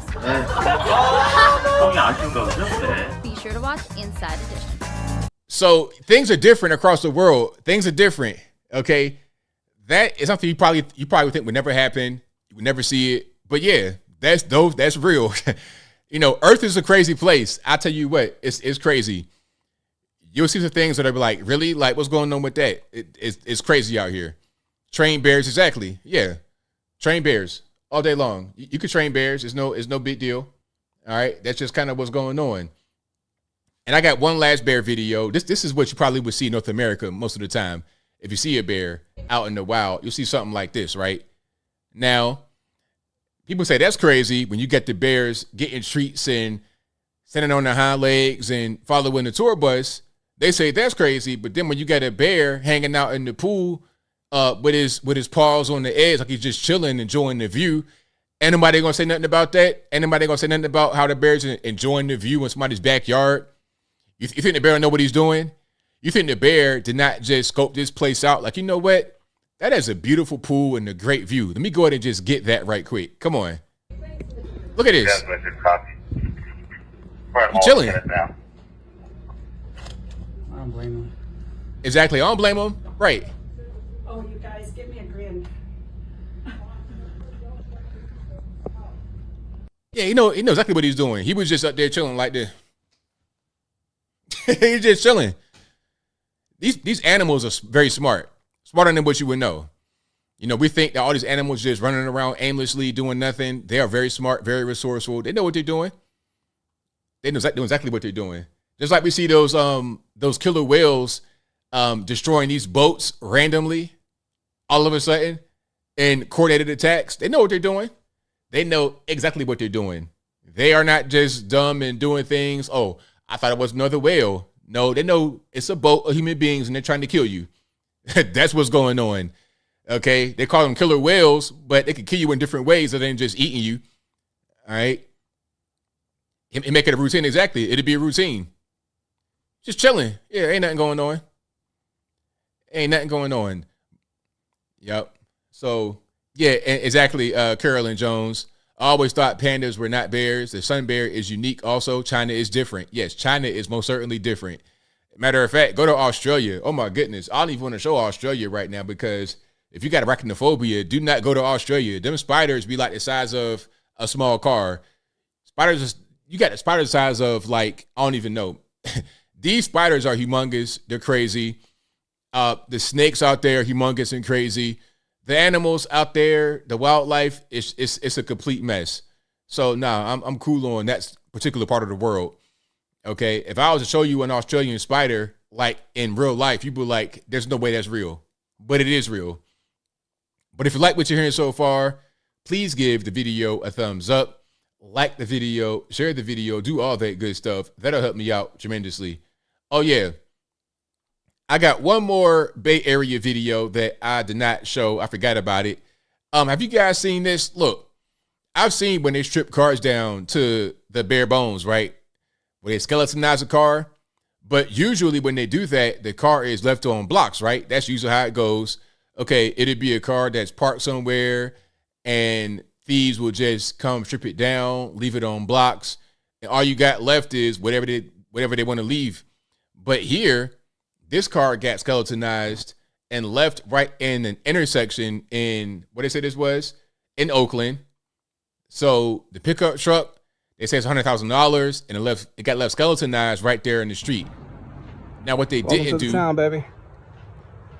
What they didn't do was take the wheels and tires, which is confusing. They took everything. They took the doors, the seats, probably the bed liner, the engine, everything. It took everything. Damn, son. Look at this. Clean picked it. They took everything except for the wheels and tires. Now, these are a truck, tires. Listen, when I had my truck, for 4 new tires on the special, they were saying it was a special thing that they were doing. They were saying for 4 tires, it was going to be $1,500 for 4 tires, like regular old tires, nothing that's oversized.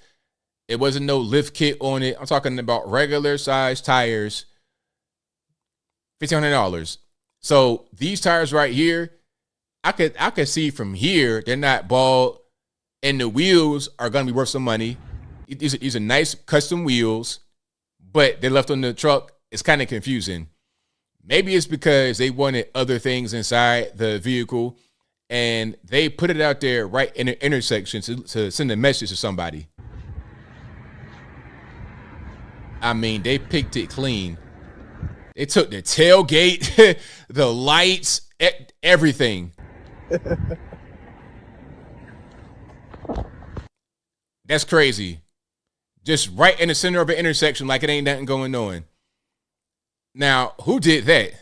Why? What's the purpose? Somebody did something to somebody. They tore it to pieces. But yeah, if you're living in Oakland, Bay Area, hey, prayers out to you because it's evil out there. It's an evil world we live in.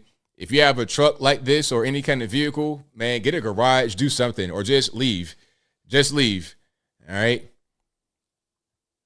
But that's what that is. Yeah, very nice wheels, but they left them on the truck. I'm surprised those were there because normally they would take that and be done with it as well.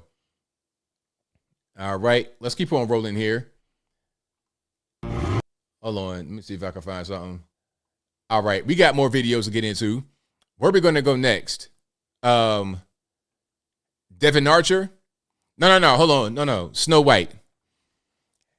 So the Hollywood industry, the movie industry has gotten so woke that if you are a little person, they don't want to quote unquote exploit you, so they're not going to cast you. So for example, if you're my age or older, or you just know about movies, Snow White and the other movie, Willy Wonka, they feature little people, like actual very short people, dwarves, midgets, whatever the appropriate term is. It's what they feature, because Snow White is Snow White and the Seven Dwarves. So if you got a Snow White movie, you have Snow White, she'll be the princess, right? And then you have Prince Charming. We'll talk about that in a minute. The dwarves are always going to be played by little people, by very short actors. It's always been that way because that's what the story calls for. Now, as far as Willy Wonka and Chocolate Factory, you have the Oompa Loompas, right? These are also always played by little people. Matter of fact, let's get a little bit of footage right quick. And they're iconic. Oompa Loompas, they're iconic as little people. But, you know, we got to be woke, so we're going to change how the Oompa Loompas look just because of wokeness. All right, so hold on. Let's do a little bit of compare and contrast between the 1971 Oompa Loompas and now the 2023 Oompa Loompas. All right, let's check it out right here. I'm not going to play sound because of copyrights. Now, you see the Oompa Loompas right here. These are all little people, all right? They work in their factory. They do their thing. They got a little song going on. To me, what do you get when you guzzle down sweets? All right, that's the whole thing. Oompa Loompas play by little people, and it was always that way. That's just what the story called for. But now, since we've become so woke, to cast a little person in the movie is somehow seen exploitive or whatever. One of the chief little actors, what's your man's name? I forget his name. Y'all know what I'm talking about. I want to say Jack Black, but that's not who he is. He kind of reminds me of that. He's like a miniature version of Jack Black. I forget his name. Y'all know what I'm talking about. But he was upset about the new Snow White, talking about, oh, the story's not, it's an old story, a bunch of dwarves in the cave with Snow White. We got to get more progressive, all this, that, and the third. So as a result of that, now there's this thing where they don't want to hire any people that are little because it's exploitive. So in the new Willy Wonka, rather than having a little person play Oompa Loompas, they have Hugh Grant. Hold on. Matter of fact, let me see if I can just skip to the part where they show him. All right. So look, watch this. So here's a new trailer. Little man who's been following me. This is Hugh Grant. Hugh Grant is not a little person. He is 5'10", 5'11", and he's elderly, or not elderly. He's kind of up there in age, like 61 years old. So they put him in CGI, makeup, and made him be a little person, although he's not. You could easily just cast a little person right there, but nope, we got to be woke. So rather than giving a little actor a chance, we're going to hire a Hollywood standard and Hugh Grant. Now, here's my thing. We got a couple things we could say about this. The first thing is they're trying to get Hugh Grant to be a draw into the movie, right? There's very few little people who are draws to movies. Thank you. You got it right there, CB. The guy who said it, the little actor who started the whole thing was Peter Dinklage. He got mad about Snow White. He got mad about the casting of little actors. So now we got Hugh Grant playing the Oompa Loompa.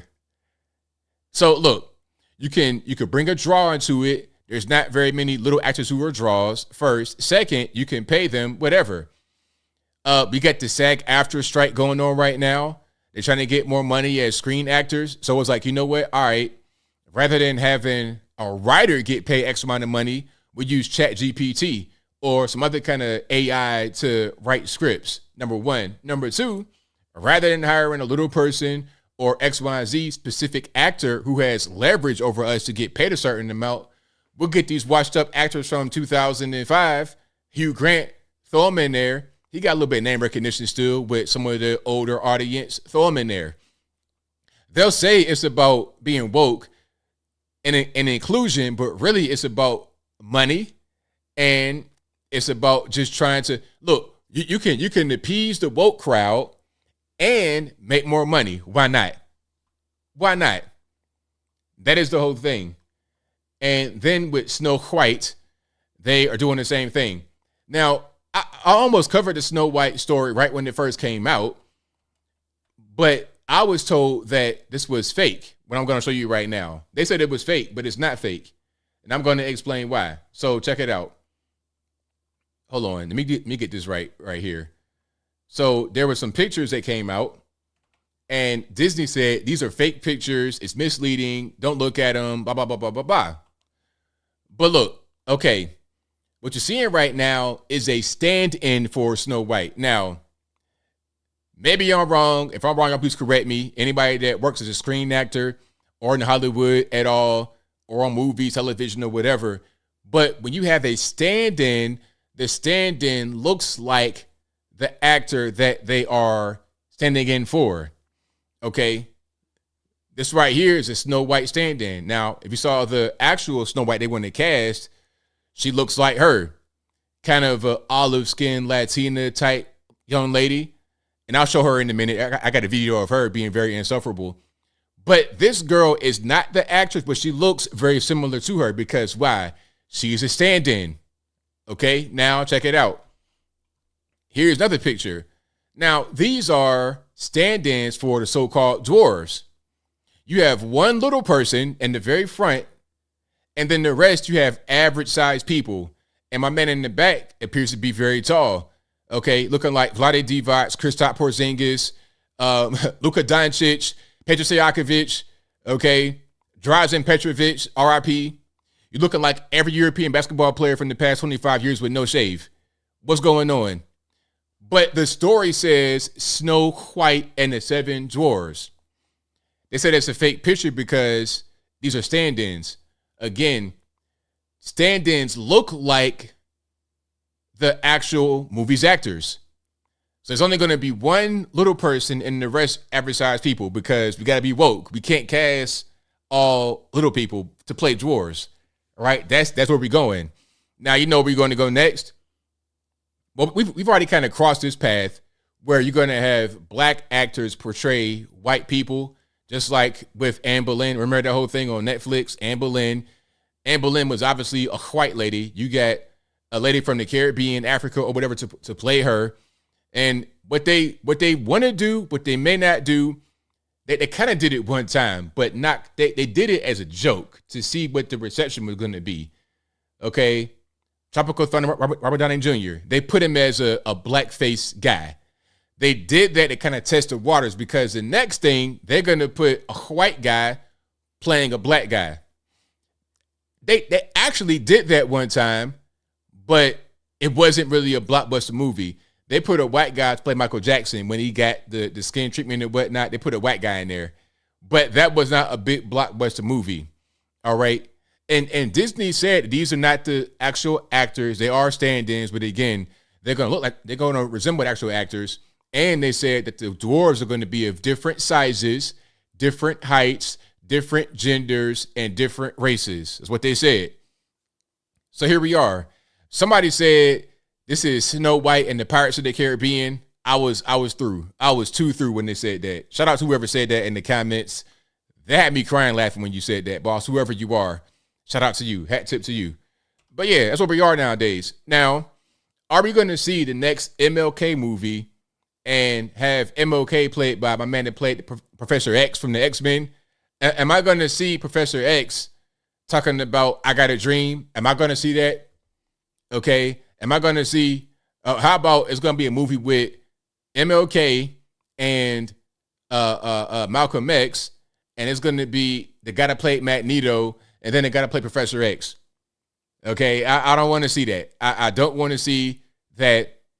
I want to have things to be a little bit more accurate and on point. But whatever. Anyway, I digress. If you like what you're hearing so far, please give the video a thumbs up. Like the video, share the video, do all that good stuff. But ultimately, as I close about that, I think it's about money. You could put whoever you want in there and use technology and chat GPT to take away jobs, to make the companies that produce these films more money at the end of the day. You can maximize revenue. You can produce a movie for a low amount of money. If your budget is reduced by half and you make more than what you would have made by having a high budget, you won. That is, I think, the ultimate goal here, in my humble opinion. Okay. But let's keep on going here. We got some more to get through. Oh, I almost forgot to play a video from the new Snow White. And she is in on this whole thing with the actors. And I think that's part of the problem right there. That's definitely part of the issue. Let me see if I can find that right quick. And then we're going to get into the whole thing with Mike Pence. Yeah, I'm playing Mike Pence right quick because that seems to be a pretty big issue that's being discussed. And before I play it, I think that what Mike Pence said here is correct. I wish that maybe it wasn't correct, but my wishes and my desires are not going to be the same thing as what reality is. So we all know that Trump got indicted yet again, the third indictment for nonsense. It's how many? It's like 78 charges. Let me see. Yeah, so it's 78 charges against Trump altogether. It's 3 different cases, but a total of 78 charges once you add all the cases together. The first thing from New York, the Stormy Daniels case, which was about Trump, I guess, did not file business tax documents properly, a ticky-tack charge at best. And the whole thing with Stormy Daniels in that situation, that was a way to set the precedent, to say, hey, you know what? Normally, they're not going to charge a former president with these kind of ticky-tack charges. They could do it, but they're not going to do it. They could have charged Slick Willie. They're not going to do it. Even with former, like, senators or high-level people in government, they don't get charged with stuff like this. Hillary Clinton was never a president or vice president. Could have got charged for the same thing that Trump is being charged for right now, but was not charged. If you have a high level of government power, you don't get charged with things like this. But they set a precedent with Trump, with Alvin Bragg, and then came the classified documents thing from the Jack Smith special counsel. Then it came the most recent one, January 6th. Now, January 6th took place almost 3 years ago. He was impeached for January 6th and beat it, but he's being charged again. I mean, it's almost double jeopardy because isn't an impeachment a trial? But I guess it's not. I don't know how they even doing this, but y'all let me know. Anyway, so Trump has 78 charges, and they are from all 3 cases. And it could be more because they're trying to get him in Atlanta. We have yet another ambitious DA who wants to be the next Kamala Harris, and Fonnie Willis. Fonnie Willis is doing the whole Young Thug case right now, and that's a dumpster fire in itself. That the Young Thug, I'm going to tell you this.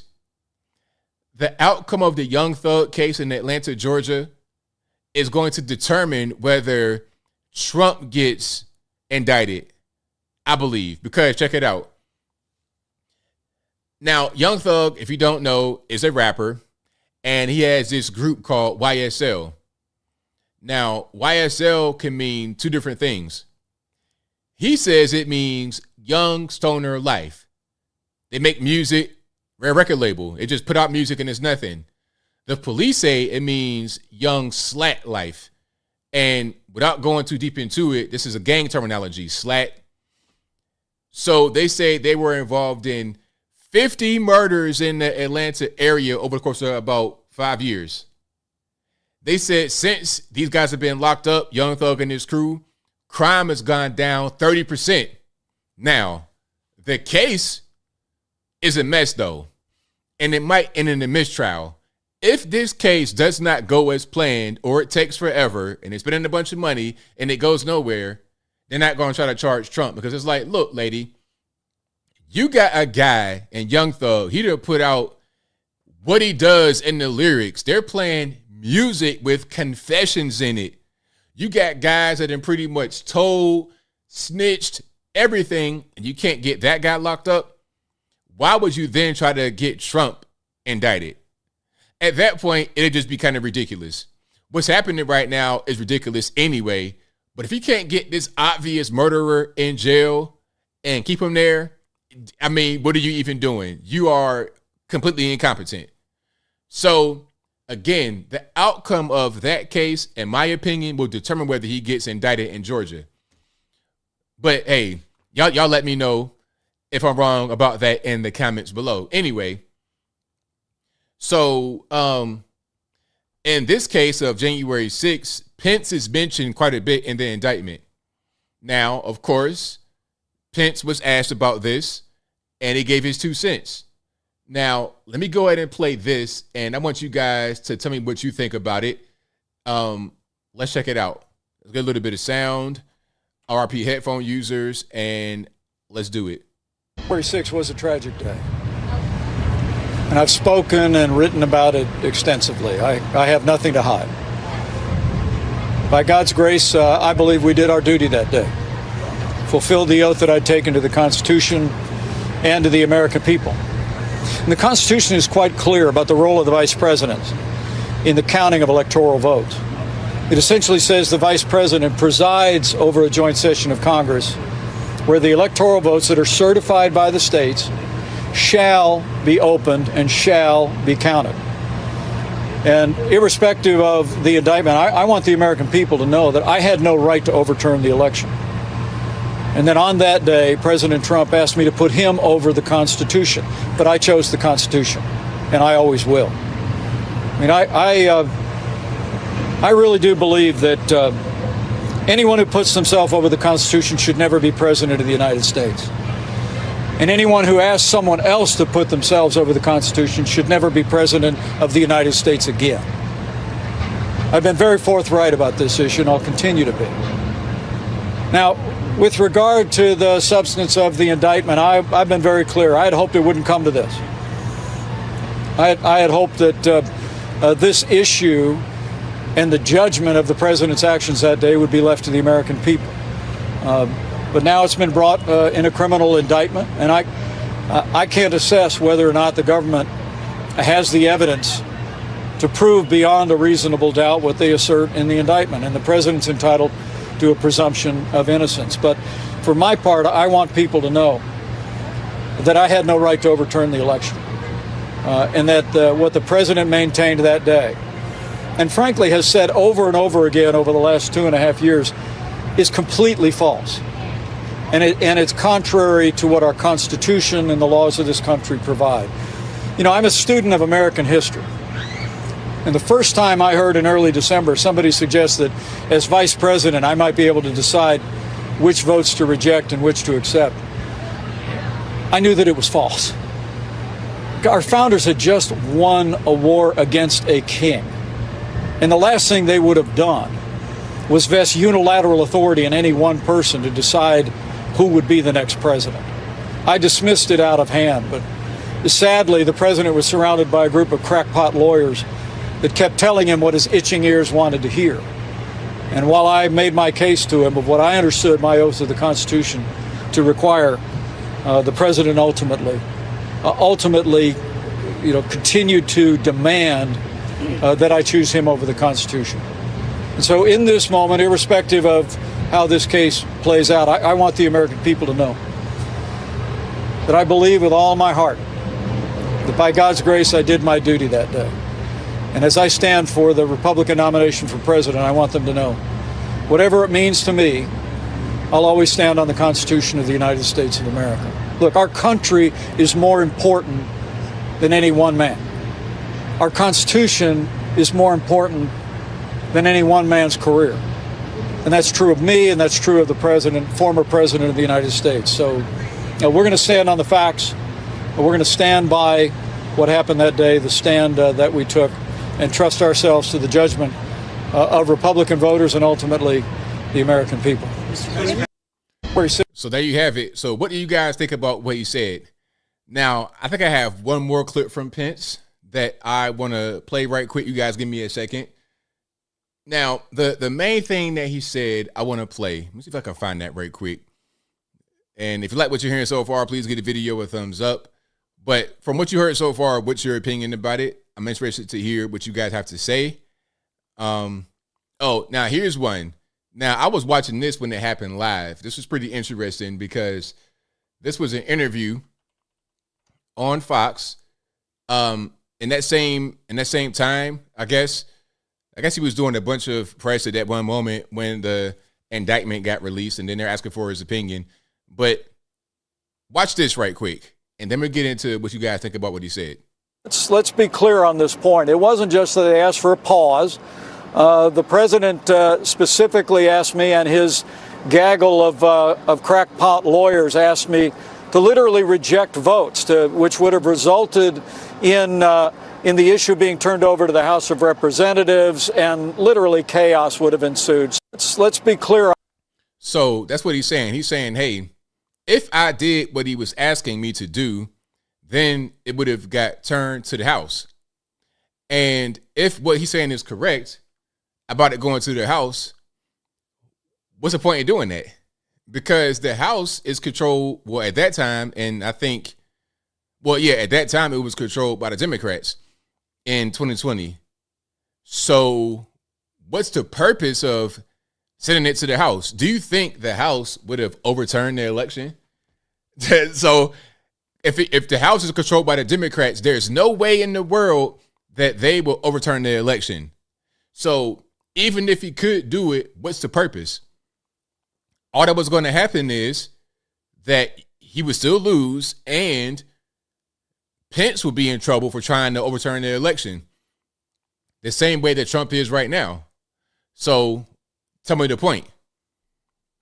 All right. Now, I understand the frustration people have, but you know what I think? I think that Trump got advice from the lawyers, and the lawyers might have been wrong. The lawyers were trying to throw whatever they could at the wall as he was stuck. And they wanted Pence to participate in it.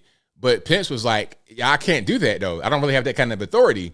Even if he did and it goes to the House, you're opening the can of worms, because they're not going to overturn the election. If they're all Democrats, it doesn't even matter. Listen, it doesn't even matter if they think that the lawyers got a point and Trump has a point. It doesn't even make a difference. They are not going to overturn it.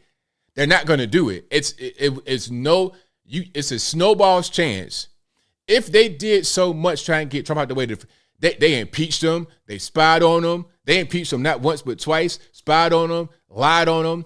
If they did all that to get him out and they finally do it, you think they're going to just be like, oh, you know what? Never mind. Let's go ahead and just overturn it. It's no way that would ever happen. So I'm just trying to figure out what he could have done. I don't understand. I understand Trump's frustration because he's hearing advice from the lawyers, but check it out. The thing about people, human beings, is that sometimes they make mistakes, and sometimes they get bad advice, and sometimes they take bad advice and they may do a thing that ultimately is a bad decision. Another example, lockdowns, shutdowns. Trump did do that because he got bad advice. Now, of course, at the time of the scamdemic, people were scared. They were afraid. They did not know how to go about trying to contain this thing, but it was bad advice to shut down. It was also bad advice to rush this vaccine out there, in my humble opinion. But at the time, it seemed to be good in the eyes of many, not in the eyes of me. Now, he said that he was not for the mandates, but to produce this thing in a very short period of time was a mistake, in my humble opinion. You can make mistakes and still be a great person that can lead the country, but you can't just act like you make no mistakes and continue on that way. That's not how the world works, in my humble opinion. But hey, it is what it is. I mean, Trump got advice from lawyers. That's who was doing this. All right. And again, if what Mike Pence is saying is correct, that if he was to do anything, try to overturn it, then it would get kicked back to the House. Tell me the point of doing that when the House is controlled by the Democrats. You think they're going to tell their own man he's not going to be able to be the president? Why would they do that? Why in the world would they do that? It makes no sense.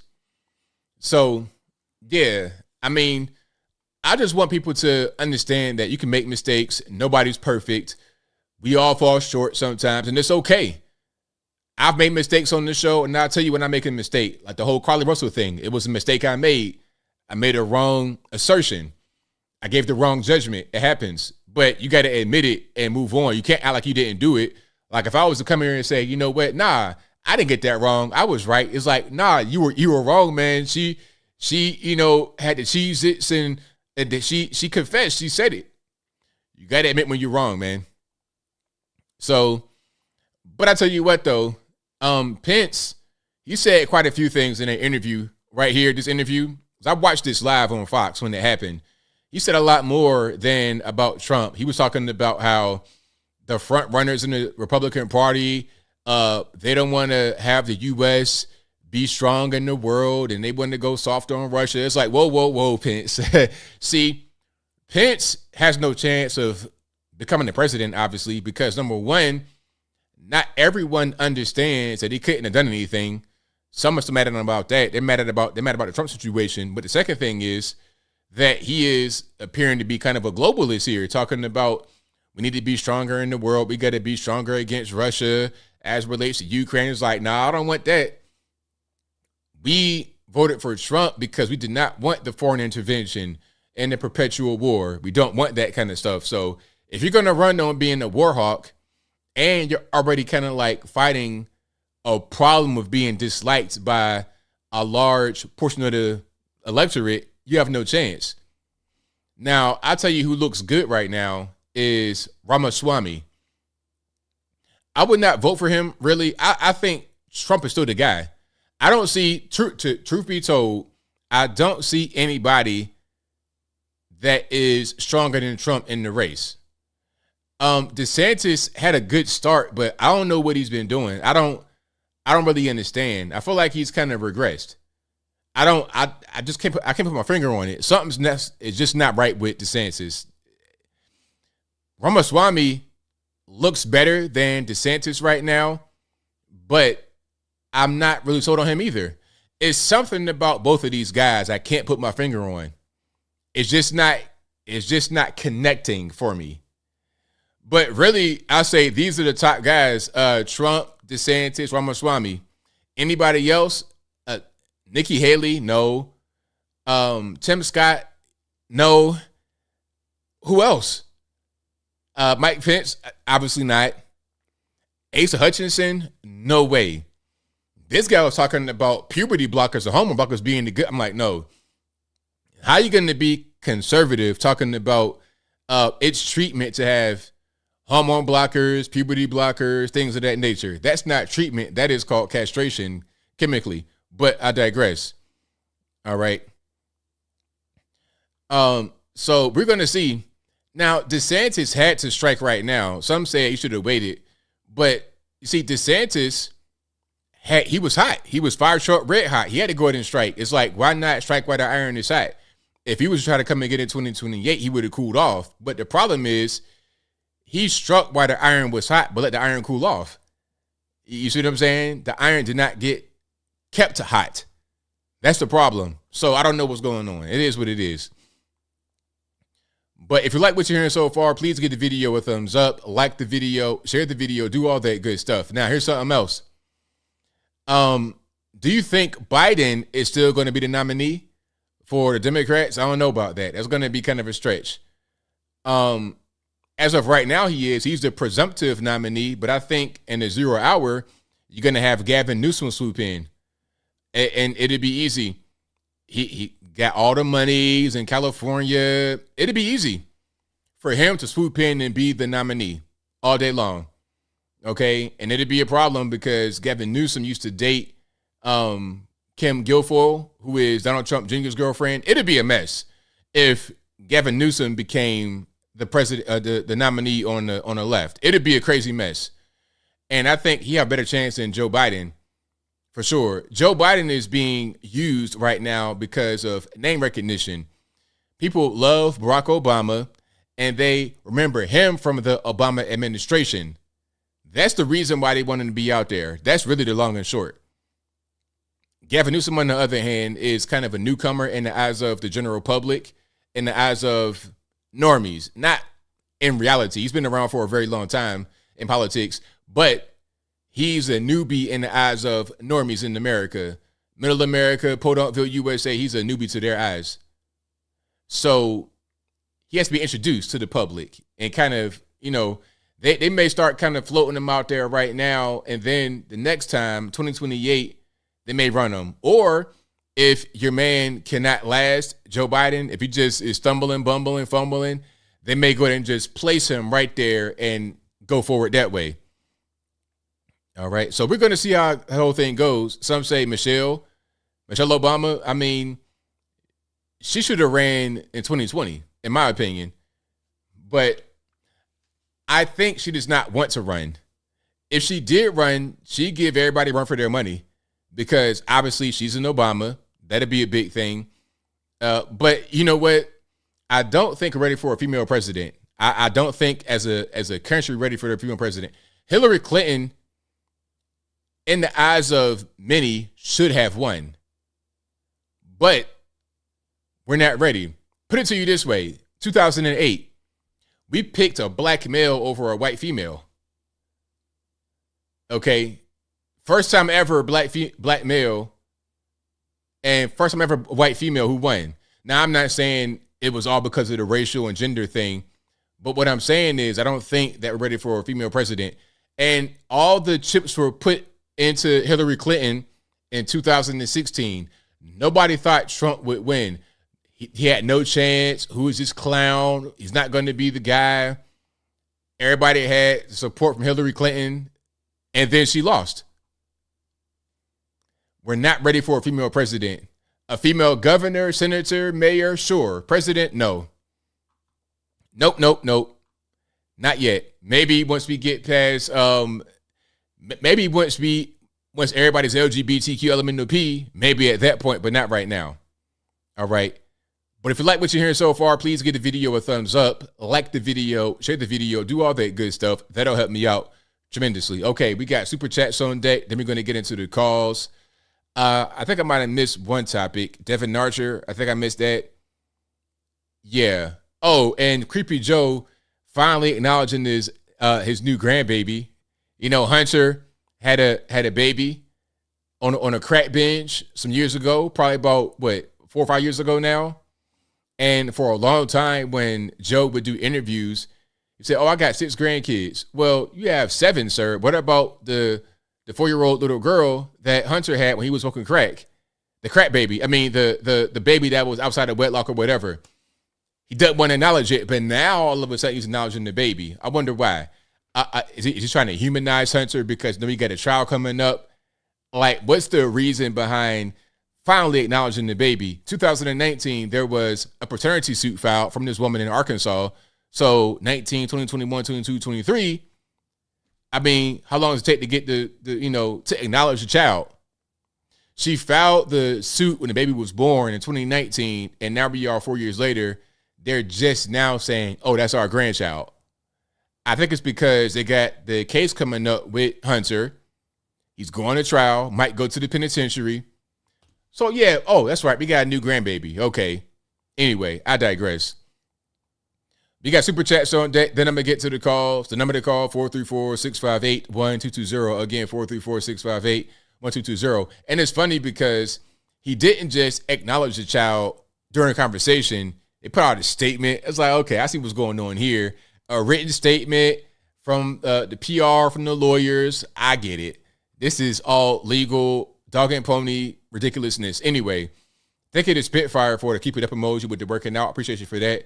Thank you to Chris McClure who says, ABL, how do I become a member? Love what you got to say. It's actually a good question. I think that you can go to one of my videos and there should be a button that says join. Matter of fact, it should be one right now on this video. Up under it, it should say join. If you click that, you can become a member. Thank you for your super chat. I appreciate you. Thank you to Michael for becoming a member. And thank you to Michael Critchlow who says, Congress wouldn't have overhauled the Electoral Count Act last year if Mike Pence didn't have the power to set votes aside in the 2020 election. Mark Dice says, been vocal about this for a while. But, okay, here's a question, though. Here's my overall question. If Mike Pence did anything, matter of fact, here's a question. Is Mike Pence correct when he says if he did something, it would have got shot to the House? Is that correct? Because if it is, then there's no purpose of even worrying about what could have, should have, would have. Because if it went to the House, there is a 0% chance that they would have overturned it. There's no way a Democrat-run House would say, yes, you're right, opponent, you won and we lost. There's no way they would say that. If the official results said that they won, they're not going to overturn themselves. That makes no sense. But again, that's if what Mike Pence said is correct. If what he said is right, then that should be the end right there. There shouldn't be no conversation about it. The law being overhauled is not even relevant if what he said is correct. Thank you to Monique Price who says, Newsom can't even run California, never mind the whole country. There you go. I'm with it 100%. Thank you to Jaguar Ridley who says, only Trump or the Constitution or the continuation of clown world will never end. Okay, hold on. Only Trump, meaning he's the only guy, or the continuation of clown world will never end. If we ever get there, love the show and keep it going. Thank you for that, man. Definitely appreciate you. All right, we got calls on deck. The number to call, you see it right there, 434-658-1220. Again, 434-658-1220. The number is always in the ticker, also in the description. And there's also an email for a Skype if you want to get in that way. You can be right there, bottom left-hand corner of the screen. Michael Crislow says the votes would have gone back to the states. Would they go back to the House, though? That's the question. You know, is what Mike Pence said correct? Would it have gone back to the House? It says the votes will get sent back to the states. Would it go back to the House first? You see, are we skipping this step? Would it go to the House, then the states? How does that work? Is the House involved? If the House is involved, then it's irrelevant. If the House has a say, that's it. There's no way it would have gone to the states or anywhere else if the House was to intercept it. It's simple. All right, let's go ahead and get into it. And, all right, let me get my Skype going. If Skype is not working right, don't blame me, blame the white man. Let's go ahead and get to it. All righty.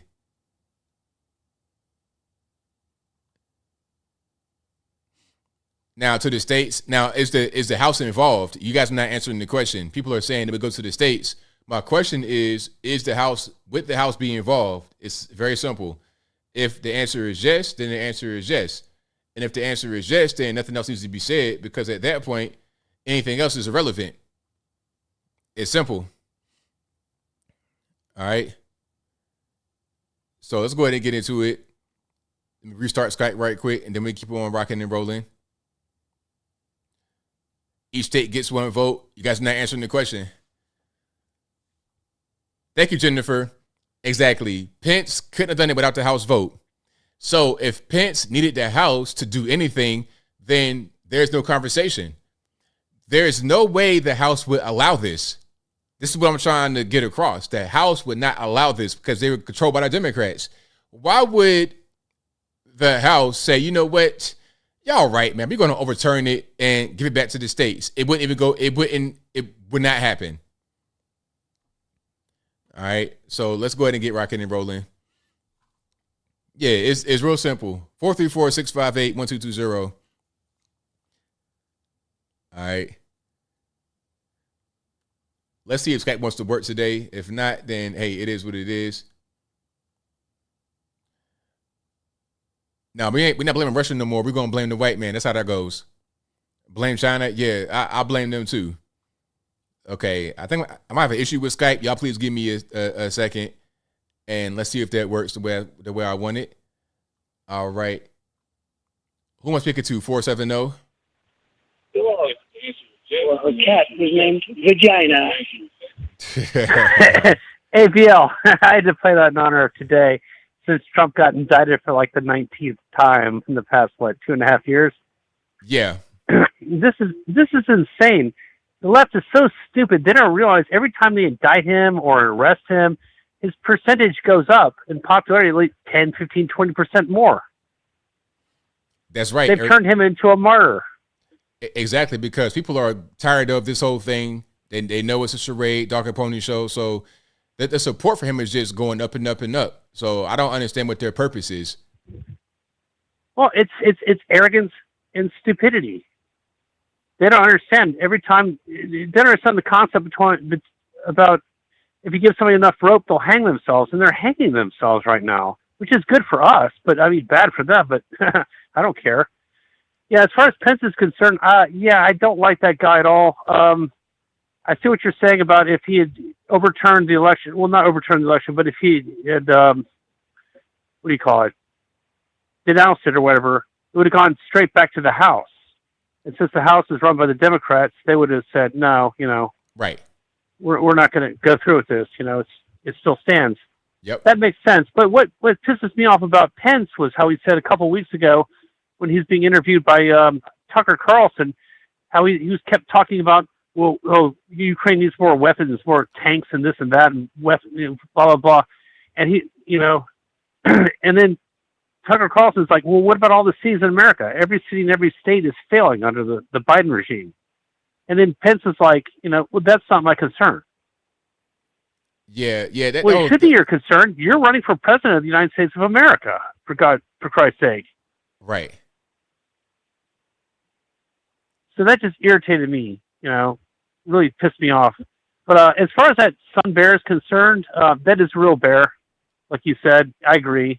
When the bear sat down on all fours, you could tell it's a real bear. It did look funny at first when it was standing in the wrinkles in the back near the bear's ass.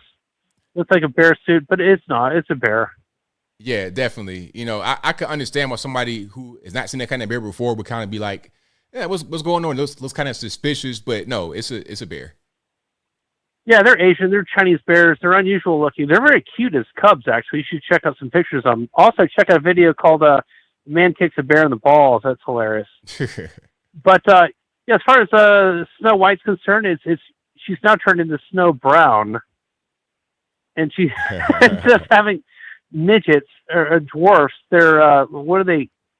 Like a diversity group of short people that are under 5 foot tall or what, or 4'6". Nah, like regular sized people, 5'11", like normal people, not even people that are short.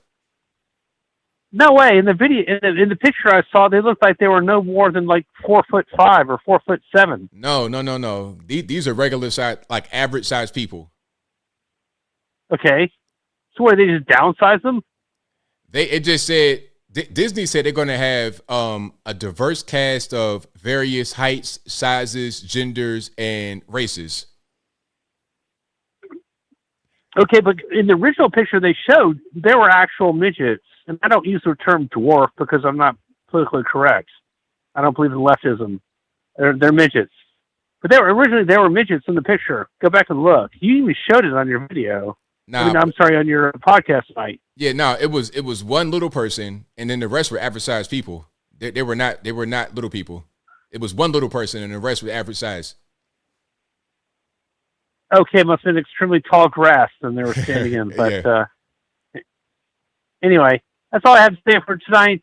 Yeah, I hope Biden goes down, but Hunter, but it's not going to happen. So don't hold your breath, people. You know, they're going to get away with murder, and then we'll keep focusing on Trump and these, supposed crimes. So anyway, what we need to do right now is circle the wagons around Trump and protect him and stand by him, because he's our only hope right now for America. America first, Trump 2024, man. That's all I have to say. Thank you for the call, man. Definitely Thanks appreciate a lot, man. Have a good night and be safe. Take care. Thank you. Bye. 859, you're on the line. I'm speaking to. Anyway, what we need to do. Hey, ABL, how's it going? I've been watching the show, man. Hey, it's all good, man. What's happening?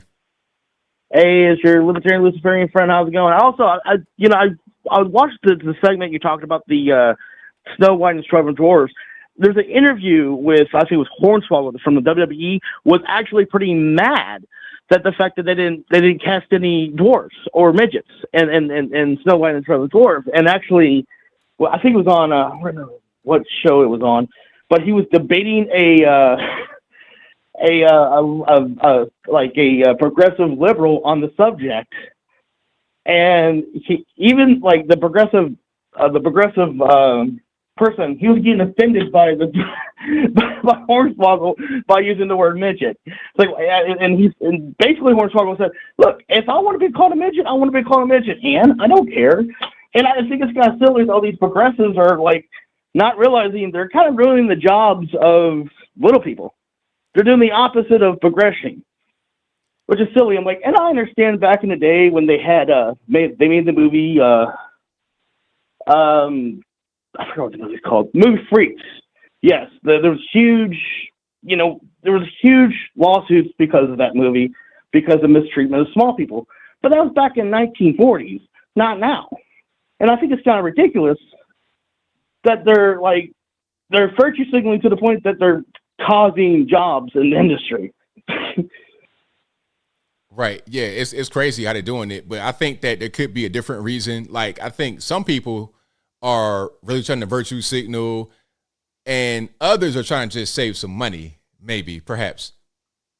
It's true. I mean, you're right. I mean, if they would have got like somebody like any other actor who's well known and just shrink them to short size and, CGI him as a dwarf, I mean, they're going to do that. That's kind of obvious. But I mean, somebody who is like 3'2" or 5 or like 4'10", it's going to be hard for him to get a job. They're not like 5'5" like Tom Cruise. Just saying. Right.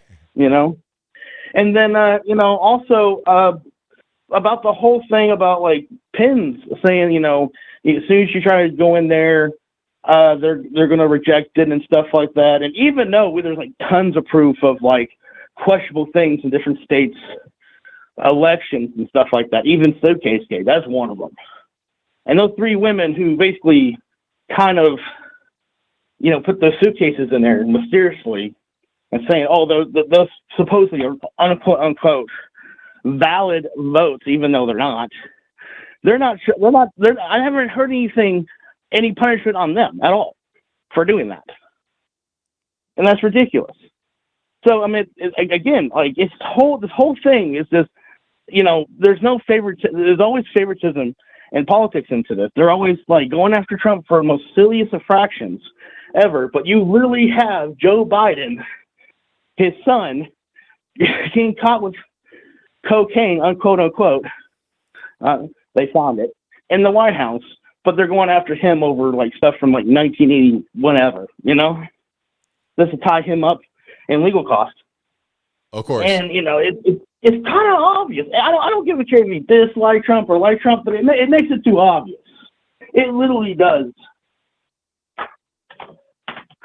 And then like him supporting Ukraine. Why is all our money is fighting for a war that we have no involvement with? I just don't get it. I don't get the concept. I don't either. Well, I think Pence, as soon as he came in, I'm going to be honest with you. It's like he's going to cause more trouble than help. And that's how I see it. Hey, man, thank you very much for the call. I appreciate it.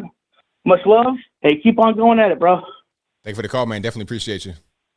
Hey, no problem, man. No problem, man. Happy to hear from you. Bye. All right, shout out to the caller. All right.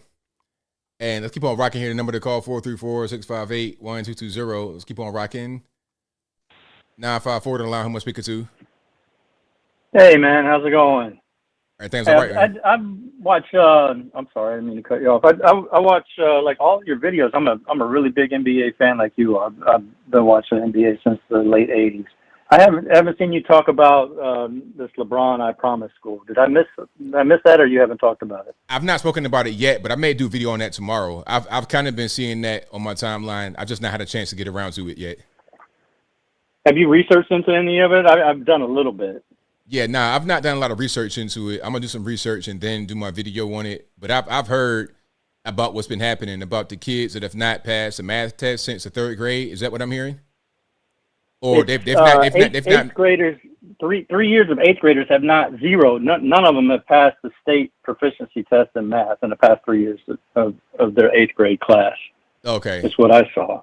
Okay, which is crazy. I don't know. If, like I said, I looked into a little bit. That school's called I Promise, and from what I'm seeing, it was a program in the Akron school system, maybe Ohio statewide, but Akron specifically that I saw, it was like decentralized. Like they had kids at each school. Like when I was in school, maybe when you were in school too, it was called special education. And I think maybe special education is not what it is politically correct anymore. What the I Promise school is a charter. It's LeBron James and no, it's not. It's not a charter. It's part of the Akron public school system. LeBron James. But hear me out though. But hold on, caller, hear me out. Sorry. Caller. Go ahead. Now, what it is, it's a charter because what they did was LeBron sponsored a school, and Akron Public Schools supports it. So it's like it's like a hybrid charter, but also public. So that's kind of what it is. But ultimately, LeBron put some money behind it. They put some money behind it, and then they kind of partnered on it. But that's been going on for a while. It's not quite like Jalen Rose's JRLA in Detroit. It's a little bit more public than charter, but it's like a combination of both. Okay. What I'm seeing is that they used to have a program called I Promise in the Akron public school system. So it was like a decentralized thing, and then the James Family Foundation and the Akron Public School System got together, and they decided to move all of those kids that were decentralized in all the public schools into one location. So they took that building. The James Family Foundation put $2 million towards it, but the school costs the public school system $10 million a year to run. His foundation is donating money to supplement the cost of the school, but the taxpayers are still paying 75% of the school. And there's a lottery to get into the school, but all the staff, the faculty, all that, they are employees of the Akron public school system. His foundation, his James Family Foundation, they give kids like backpacks and bicycles, but the Akron public school system runs that school. But anyway, like I said, I just started looking into it. And I'm looking forward to watching your video. Maybe you know more than I know about it. It's just it reminds me of your video about the Baltimore public schools throwing money at kids and not getting results when you got 0 kids, passing the math proficiency for the state. Well, I tell you, I put it to you this way. I put it to you this way. Like, what's going on with the school? People try to blame the school. The problem is that if you already had kids in special ed as it is, and then you put them in one location, you're already dealing with low performers. First, second, correct. If the home life of these kids is not improved, that's going to be a problem right there, because a lot of these kids, if they had the proper preparation before they got to kindergarten, they'd be in a better place. If kids, so it's like you always say, if you can't read by 3rd grade, then you're done. That's what I'm about to get into. If you can't read on level by the 3rd grade, it's pretty much a wrap. I mean, there are some exceptions to that rule, but it's pretty much a rule that it applies. So if these kids are already behind and they're already in special ed, you're not going to go to this school and become, a scholar overnight. That's not really going to, or even at a certain point, right? It might not ever be that way. They might just be doing okay, but not to state level. They're putting $10 million a year into this school, and like you said, it's a lost cause at that point. It's this Barack Obama no child left behind program.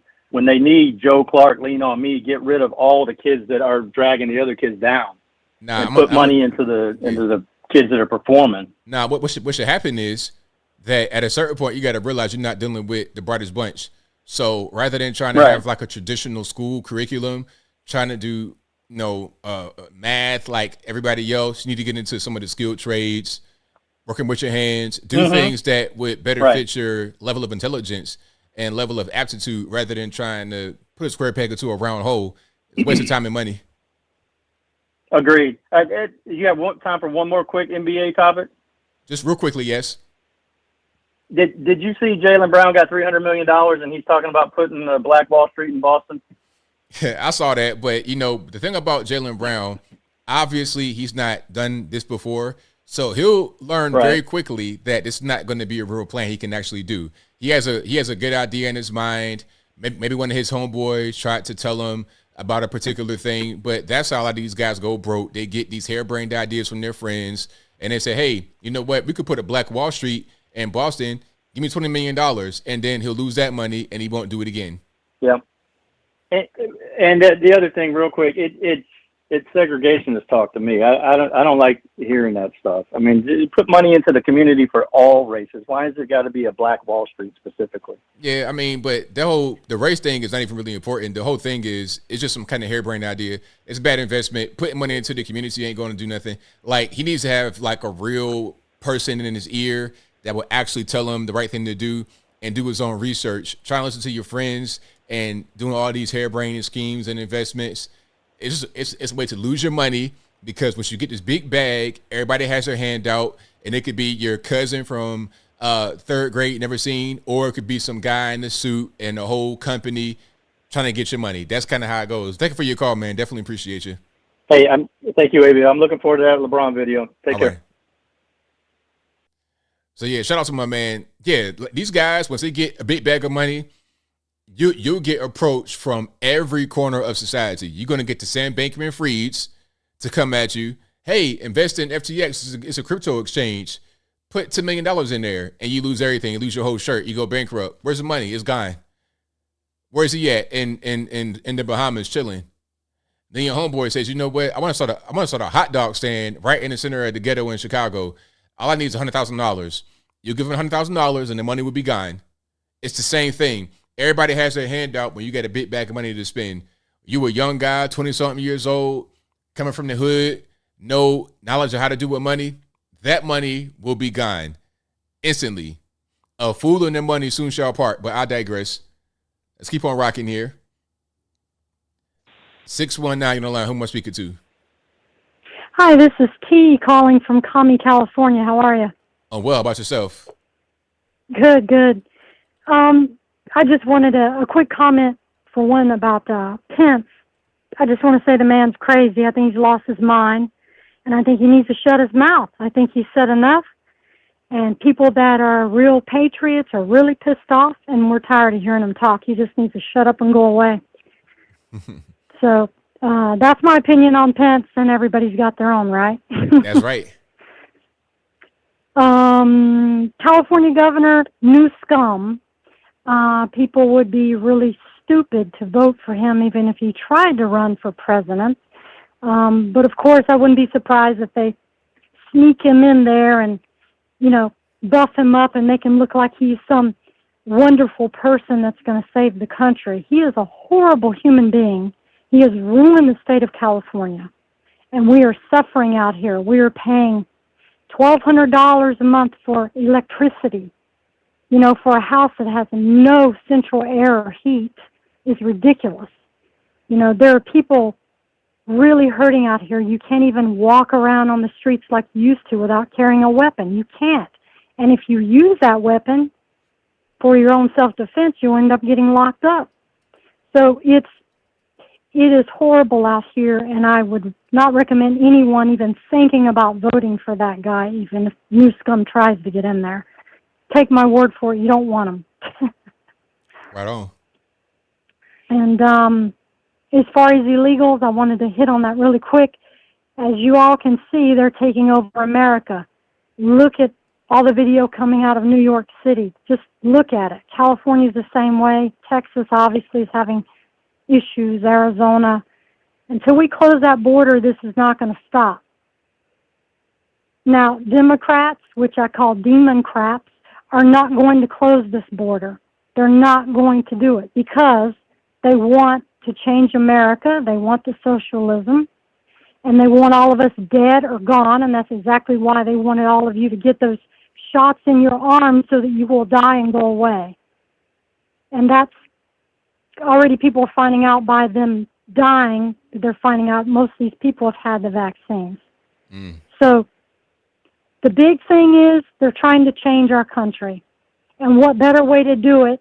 Leave the border open and let them run us over. They're taking all the government funding. You see the people in Chicago are yelling for help. They're not going to get help. So they might as well just be quiet because they voted all this crap in, and now they're suffering. And I got to tell you, I don't feel sorry for them. I really don't. It's just like the state I'm in, all these people out here that voted for this stuff, you're getting what you voted for and what you wanted. Now you got it. And now people like me who are patriots are trying to change it, to get away from this stuff, to make things better. But, you know, what are we going to do? On my last thought, I just want to say that if we don't make a change next year, if things don't get turned around and taken out of their hands, we're going to war. And we're going to an in-country war. There's no doubt about it, because patriots are not going to stand for this. And that's all I'm going to say about that. Thank you for your call. Definitely appreciate you. Thank you, ABL. Have a great night. Same to you. All right. Very good call. Very, very good call. And shout out to you guys for being here. You guys are the best audience anywhere on these internets. If you like what you're hearing so far, please give the video a thumbs up, like the video, share the video, do all that good stuff. That'll help me out tremendously. All right. I see you right there, David, where you say you're being, I see you right there. You're right there on the screen. You're not being censored. You good, boss. All right, let's keep on going here. Let's go to 205 on the line. Who am I speaking to? Hey there, ABL. Give me 1 sec. All right, can you hear me? I hear you well. Yes, sir. I was want to speak about the election with Mike Pence and stuff regarding that. I think, honestly, I know a lot of people are mad about Pence. I forgot what was in the Constitution. I think it was something that the vice president could have done for his not certifying the votes. I'm not going to quote on it because I actually I can't quote a word for it. I forgot. But I think a lot of this really came down to the Supreme Court. Do you remember? You did a video on it before. Do you remember when Texas went out and sued Pennsylvania, Arizona, Georgia, because they said that the state violated their election laws whenever they changed the rules, like within a few months before the election, and the courts decided on the change, whereas it should have been the state house that were the only ones that were qualified to do that. So they went out and sued those states and said that, hey, they violated their election laws. Therefore, it is affecting Texans for their right to vote. And then you had Florida, Alabama, Tennessee, everybody just come on in the lawsuit. And then you had California, a couple of other liberal states on the side of Arizona and Atlanta. Do you remember that? Not really. Well, that did happen. I think you did a video on it, but pretty much the whole entire country was in a lawsuit. And as soon as it got to the Supreme Court, they struck it down and said that we're not gonna look at this. And I really think that where a lot of this falls down to the evidence that was going on with some of the states of some of the election fraud was never really looked at I mean, places where they had a recount, it wasn't an actual audit. Because even Trump wanted an audit. He wasn't asking for a recount because you're going to keep recounting the same fraudulent votes.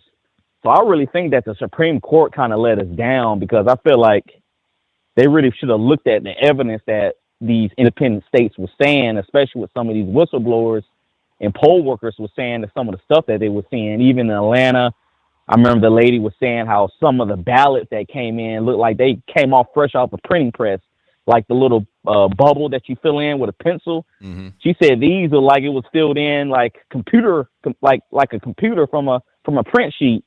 And she thought that was odd, where some of them look like it was actually filled in with a pencil. You can kind of tell between when something is printed compared to where someone actually filled in the bubble. So I do think that we should kind of all remember that. I think that we should really blame the Supreme Court. I know we have some conservative people in there. I don't know what the vote was. I don't know if it was. I think Clarence Thomas was actually one of the only people there that said that I think that we need to actually look into this.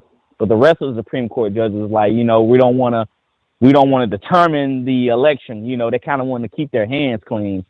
And so, but yeah, I feel like, man, we're kind of in rough shape as a conservative party, man, because I feel like even if I don't know, it's like you say, DeSantis is something. I feel you when you say you can't really put your eye on it. What's going on with the candidates we have? It's just something. Even DeSantis, I'm back and forth between Alabama and Florida, and I'll be happy if DeSantis could kind of take the torch if Trump was not able to get in there. But I feel like he doesn't have that type of national support like Trump does. And I just feel like if Trump don't get back in there, I think our party is going to have a hard time trying to retake everything back over. And I said this even when Joe Biden got elected. I feel like even if Trump was to get back in, I feel like the damage that Biden is almost irreversible at this point. That I feel like Trump is not even really going to be able to fix some of this stuff. I mean, we're knees deep into the Ukraine war, close to, with a global World War III conflict. So, but anyway, I'm just going to leave with that thought. And any of the viewers that's watching, if y'all could remember that with the lawsuit where all the different states came into play, then make sure you mention that in the comments below. But thank you, ABL, for taking my call. Thanks for the call, man. Appreciate you. All right. All right. Shout out to my man for the call. Good call. Very good call. A lot of good insight there. 503. Who on the line? Who am I speaking to? 503. Hello. Hey, what's up, ABL? Yeah, man, I just wanted to kind of touch base a little bit about what one of the previous callers was, talking about Mike Pence with his interview with Tucker Carlson. And I was shocked. I was shocked with what came out of his mouth. When it's bad enough that we're spending these billions and billions of dollars, to the Ukraine, and when that money overnight could solve so many issues in our country. I mean, I'm in Portland, Oregon, of course, and we know the hellhole that city is turning into, and it sucks because I'm born and raised here. I've 7 generations in this city and state, and I see the homeless crisis that's going on in my city, not just all across the country, from the homelessness, the drug epidemics. Things are just, they're not getting any better. We're on a bad trajectory, and it just makes me sick when I hear about all the money that's being given away to a country that, and I'm not trying to hate on another country or whatever, but America comes first. Our people come first. It should be that way, and I don't understand why. I don't get it. I don't understand. And when I heard Pence say that we need to give more ammo, give more equipment to Ukraine, and then when Tucker asked, well, what about America? For him to say, not my problem, I don't really care. I was like, did he really just say that? I was floored. I was shocked. It's sad. It's sad to see, like the last caller mentioned, what's happening right now with the Republican Party. You know, you're seeing the Republican Party even that's falling apart before our own eyes. You know, so many Republicans, it seems like they're either bought out or they're caving in to the other side, or I don't know exactly what it is, but they don't have our best interest at heart. You know, so I hope this next election, man, that, you know, we can get Trump back in office and hopefully start fixing a lot of the damage that's been done these last couple of years and try to get back on the right path, because we're heading down a dangerous road. And I love this country. I love my brothers and sisters, and it's just, it scares me. It scares me. So that's all I got to say. Appreciate everybody for listening. Thanks for the call, man. Appreciate you. Yeah, thanks, ABL. God bless. All right, shout out to my man for the call. Great call. 678, you're on the line. Who am I speaking to?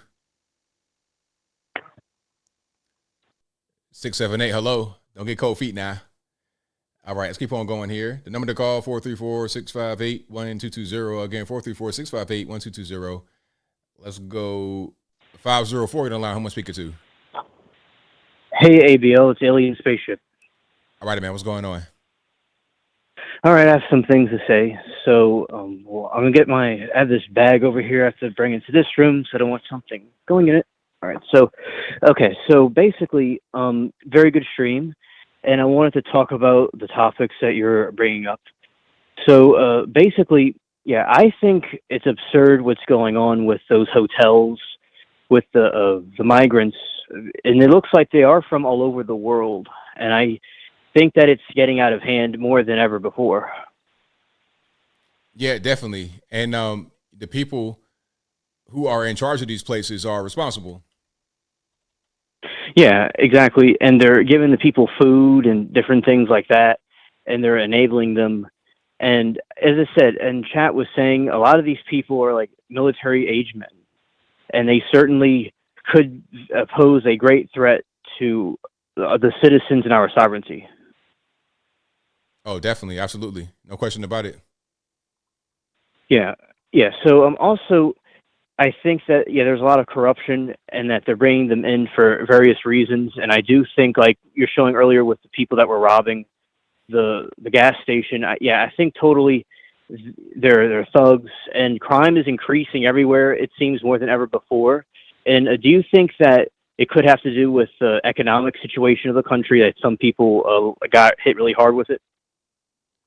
I'm not sure what your question is. Okay, so I think, with the high inflation, maybe people were doing bad financially, and besides people being thugs and hoodlums because the police were defunded, maybe people were having other issues as well because of the economy collapsing, and it drove them to do more criminal activity. You think that could be a possibility? The criminal activity, a lot of it is not necessarily economically based. People would just, if you're having hard times economically, you do more property crime. Like, people are just doing senseless things. A lot of this is driven by drugs, alcohol, that type of stuff. People they're out of their mind on drugs, or just criminals in general who are allowed to just roam the streets and keep getting arrested over and over again with no kind of real penalty. Yeah, I agree. That makes sense. And I think that is like what I was saying before about the police being defunded. It causes, more of these people just do whatever they want. Yeah, I agree. Yeah, and also I think that the religion is being persecuted, the religious people, like with the churches and stuff in Europe. I think that that's a problem.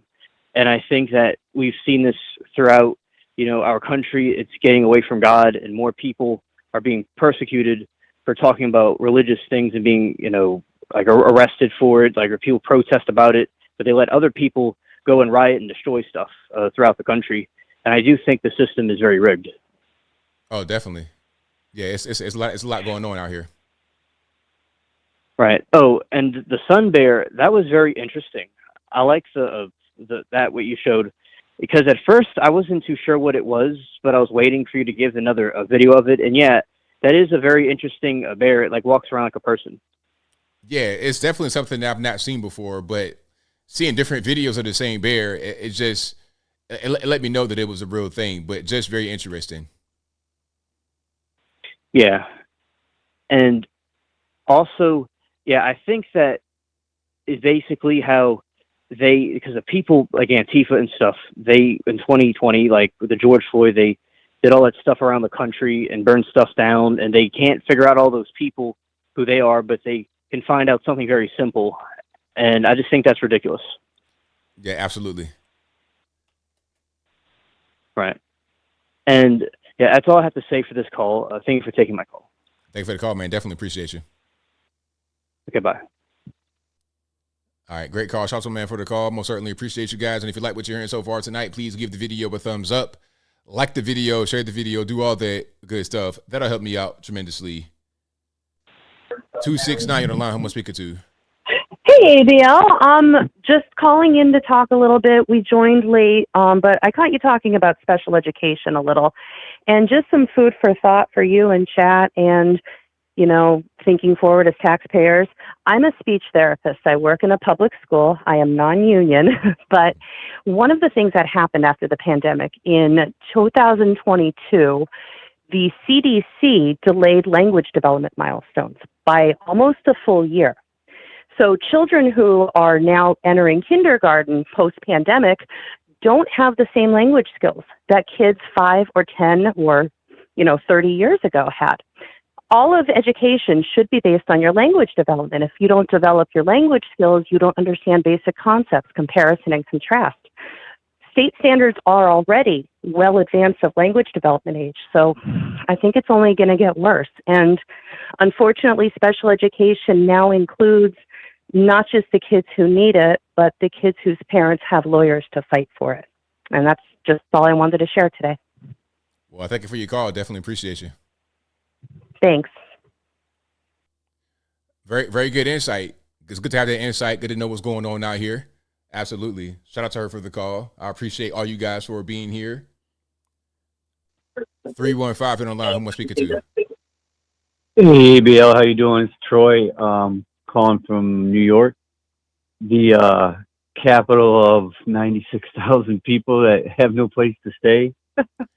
Yeah, it's really crazy what's happening right there in New York City. Oh my goodness, I wouldn't even go to the city right now. It's insanity. Oh, absolutely crazy.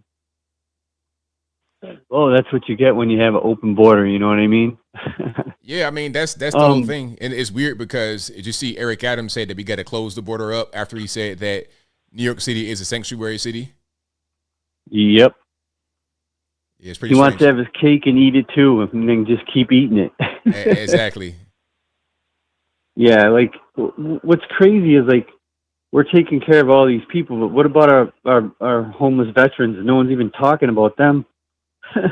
Oh yeah, like, nobody really cares. Take care of them first. Yeah, they don't. They're not really important, I suppose. Yep, it's crazy. But I don't know, man. All these people coming in, how many of them are like part of something and they're just waiting for the call? You know what I mean? They got people all over our country that I'm sure don't like us. Oh yeah, I mean they could easily just it get one call and they're activated, and now we got a big problem. And people are like, hey, how did this happen? Well, the border was wide open. What was going to be the result? Yeah, it's crazy. Like, I have a question. Like, do you really think they're going to let Trump win? Like, they already stole one election from him. I mean, do you really think they're going to let him win? It's going to be really interesting to see what happens. I don't really know. I can't really predict the future, but I think that it's going to be very interesting to see what happens because he's going to be the nominee. I don't see anybody else really taking it from him. So they're going to try to do a lot of tricks to take the nomination. They're going to do a lot of tricks to get to try and win over him, basically, is what I'm trying to say. If Biden is the guy and he's stumbling and bumbling throughout, that's going to be a problem. They're going to try to put somebody else in there. They're going to do everything in their power to keep him from succeeding. If and when he wins, it's going to be a miracle. Yeah, I just don't think they're going to let it happen. I don't know. I hope it. I hope so. But even that, what's that guy's name? Vivek Ramaswamy. Yeah. And I probably just butchered that, but he seems like a good dude. But I don't think it's like Trump or nothing. Like, we need someone to get back in there and just hammer people, you know? And that's why they won't let him, I think, be president. Because they know he's coming for him. Yeah, it's definitely going to be a lot. You know, I got one more thing to say, and I'll let you go. That whole Andrew Tate thing, I know you're not talking about this, but I just wanted to make people think about this. So he's basically got, sex trafficking things for, like, lover boy method. But to me, that's like you trying to hook up with a girl. So any girl you hook up with and go on a date can say that, right? The lover boy method? Yeah, I think suppose about so. that. Yeah, it's, you know, like, really, that kind of thing wouldn't even be a problem over here. It wouldn't even really be something that happens because, you know, it's in their country, they have their own particular laws over in Romania where he's living. If he was in UK doing that, then it wouldn't even be a problem. Oh, I think they'd put him in jail in the UK quicker than Romania. Well, they don't like it. They might crazy. want to, but they might not have any kind of grounds to do it because what he's doing is not really illegal over in UK. Yeah, he's not doing anything illegal. They just don't like him. Right. You know what he's doing illegal? Speaking the truth. Yeah, there you go. All right, man. I'll let you go. Good talking to you. Everyone have a good night. Thank you for the call, man. I appreciate you. Thanks, man. All right, shout out to my man for the call. Most certainly appreciate him. 860, you know line. Who am I speaking to? Hey, Bill, it's F&A Ranger Xbox, brother. How you doing? It's all good, man. How about yourself? Oh, pretty good. Pence is a piece of fecal matter. That's all there is to it. He had an obligation, and he didn't do that. And the caller was 100% correct. The legislation of the states handles the election rules, but they changed that for COVID to allow all these weird and funky mail-in voting, drop boxes, all this other crap. But anyway, that's not really what I wanted to talk about, but just kudos to the caller for being very correct on that subject. But you remember the chef who just drowned, ABL? Yes. Have you seen a recent photograph of Obama on the golf course? No, I haven't. I know you haven't, or you would have done a video on it. The brother's sporting a black eye and broken fingers. That's interesting.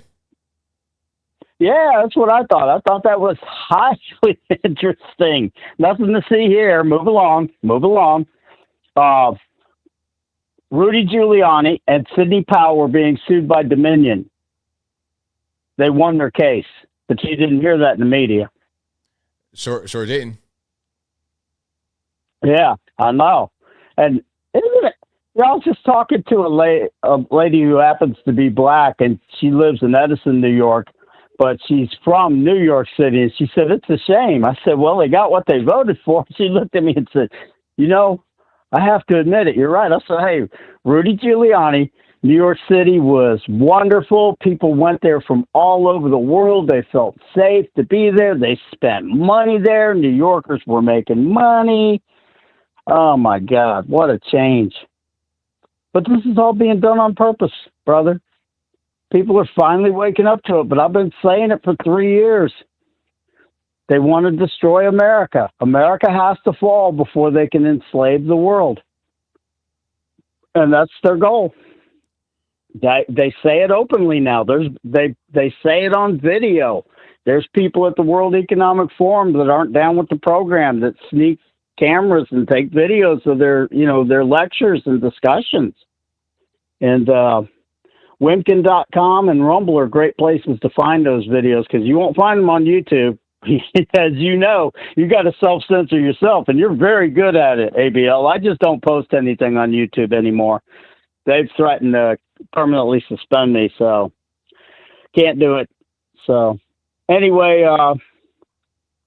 there was something else I want to talk about, but it doesn't matter. How to get John Kerry and Al Gore and all these prima donnas, with the climate change, isn't with their private jets.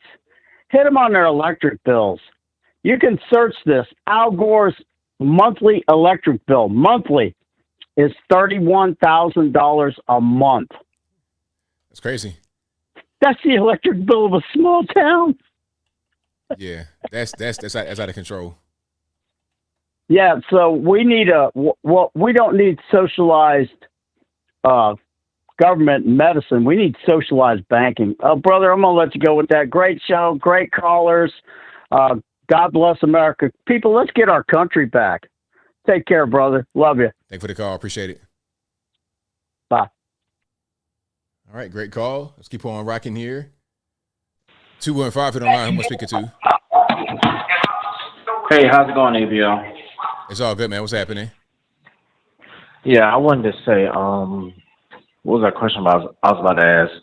Yeah, well, I seen the video while you were live streaming about. I've been seeing all the videos on Chicago. People basically now complaining about the rising crime. They're not being taken care of. They're being forgotten about. And my question is, are they just now coming to this conclusion?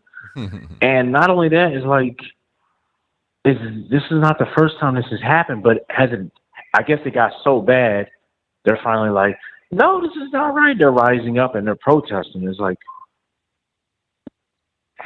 I don't know. I'm speechless. Yeah, I mean, I don't understand like a lot of these people, because the things that are going on are kind of what they wanted. They say, okay, we're going to defund the police. So then when you call the police and they don't show up, well, what was going to be the result? You want a community police? Exactly. Well, okay, you go out there. You're the community. See, they don't really understand. A lot of people don't even understand the results of the things that they actually vote for. They have no idea. And then some people just vote for Democrats or don't vote at all and have no idea what's happening. They have no idea about the whole defund the police movement. And then when it happens, they're totally taken off guard. Yeah. And then a lot of people don't know what the whole defund the police movement actually represents. And then on top of that, what got me back in 2020 with all the riots and stuff, when all the riots had happened, I literally watched it. Every news station covered the riots, and then they're going to lie and turn right around and say, no, there were peaceful protests, there were no riots. But, you got CNN covering, ABC News, literally every liberal and conservative news station covering the riots. And then you got to turn around and lie and say they never happened.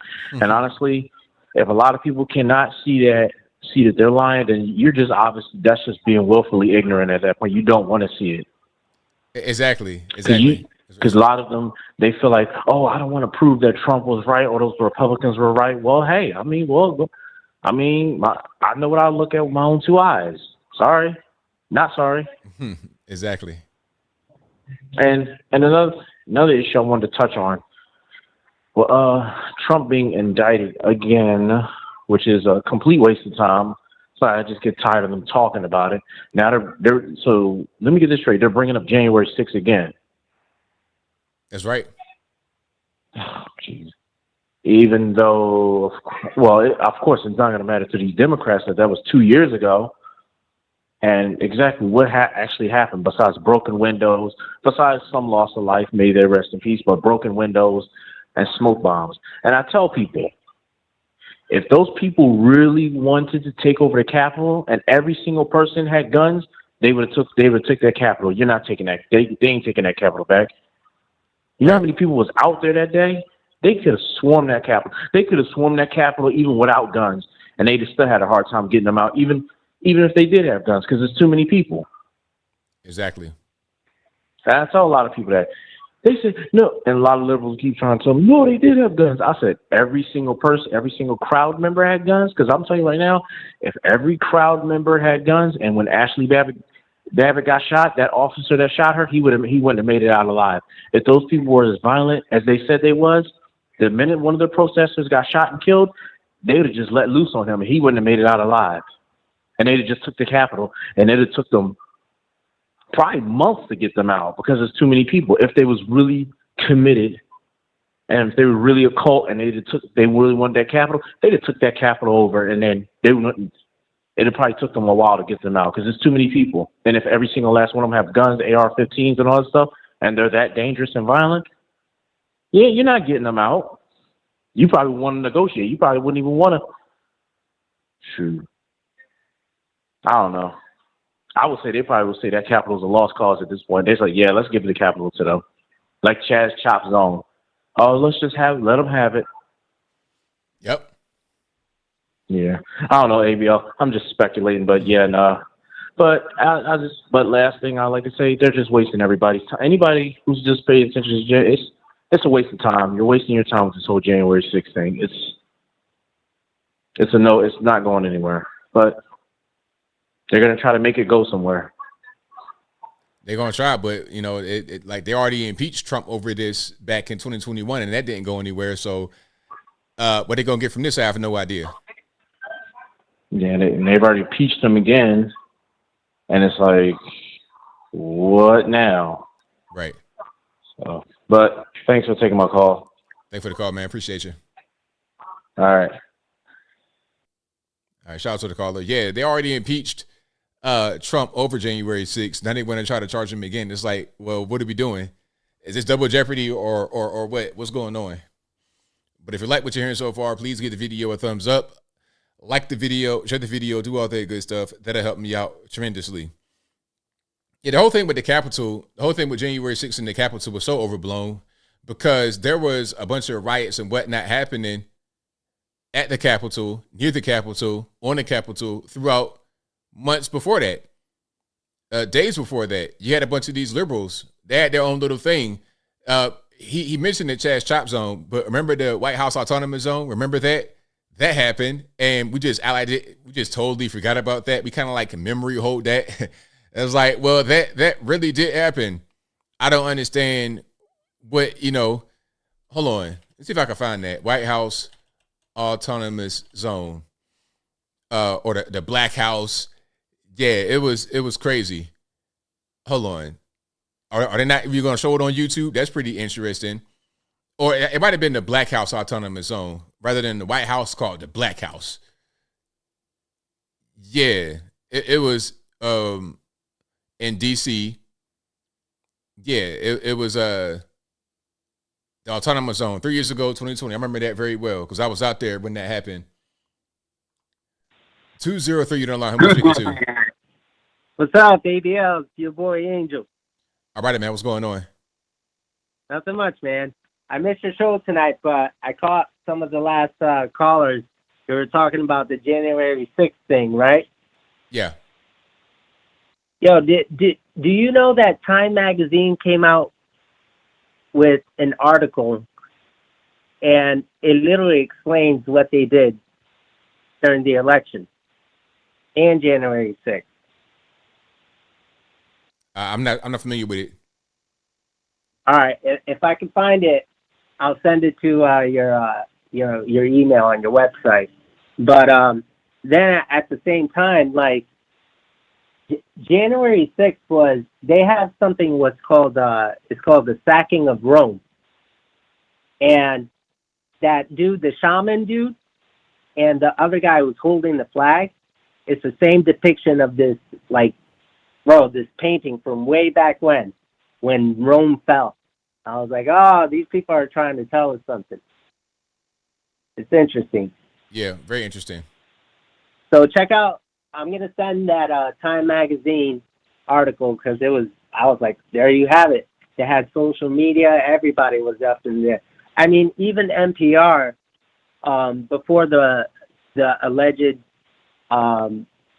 January 6th, where they try to overtake the Capitol, NPR had put an article out, I mean, like 5-6 hours beforehand. I'm like, how's that? Make that make sense. How are you depicting and already saying what's going to happen before it's even happened? Because the riot started like what, around 1:30 or something like that? I'm like, nah, you're not going to have something at 9:30 in the morning talking about, oh, this is what's happening right now in the Capitol, and it's not even occurring. Anyways, bro, that's all I got. Thank you for the call, man. Definitely appreciate you. All right, have a good one, man. All right, now. All right, shout out to the caller. Well, that would be a wrap for me tonight. Thank y'all for being here yet again. You guys are the best audience anywhere on these internets. If you like what you heard tonight, please give the video a thumbs up. Like the video, share the video, do all that good stuff. That'll help me out tremendously. I'll be back again on Saturday, live and direct. Same bat time, same bat place. 8 p.m. Eastern time. It's right around right now, 11 Eastern. And this is a podcast you're listening to right now. It'll be available on your favorite audio streaming platforms, whether that be Google Play, Spotify, Stitcher, Apple, iTunes, etc. Link for that will be in the description box, or just go to your favorite audio streaming platform and search ABL Live. I should pop right on up. All righty, we got super chats on deck. Then to wrap it on up, put the bow clean on top. Thank you to Genesis King Sword, who says, man, it's been a wild ride. It has, huh? And thank you to Razor Sharp Thoughtfulness, who says, if the left truly cared about justice, they wouldn't readily resort to dishonesty and censorship to attain it. Respectable people don't cheat, and they don't rig the game to get ahead. Well, there you go. I'm with you on that one, 100%. All right, so that'll be a wrap for me. Thank you for being here. I'll be back live again on Saturday, and I am going to put out some videos tomorrow. I'm going to do that LeBron James video. I am, because I've been kind of watching that, but I've not really been keyed into it, and I got a couple more coming out. Oh, I got one coming out about Neil deGrasse Tyson talking about chromosomes don't matter. So you're a scientist saying that chromosomes don't matter. That's pretty interesting, but that's coming out tomorrow. And I got one more about this lady stealing from the school. Yeah, spending $40,000 in school funds on vacations. You know, that sounds kind of familiar, doesn't it? People, you know, grifting, taking money, doing whatever they want to do, going on vacations, buying clothes and cars and trips. So when you see people on the Instagrams and the Facebooks and whatnot, showing all kind of wealth and jewelry, you gotta think about it. It's like, have they gotten this by ill-begotten means? How did they get this thing? You keeping up with them. Meanwhile, they stole their money. So don't get involved trying to keep up with a scammer or a common thief. All right. That's Uncle ABL advice for today. Don't get caught up in trying to compare yourself to what's happening on these internets when you don't even know if who you are comparing yourself to is a thief, a crook, or a shyster or not. But that'll be a wrap for me. So until next time, y'all be safe. I'm out. And peace.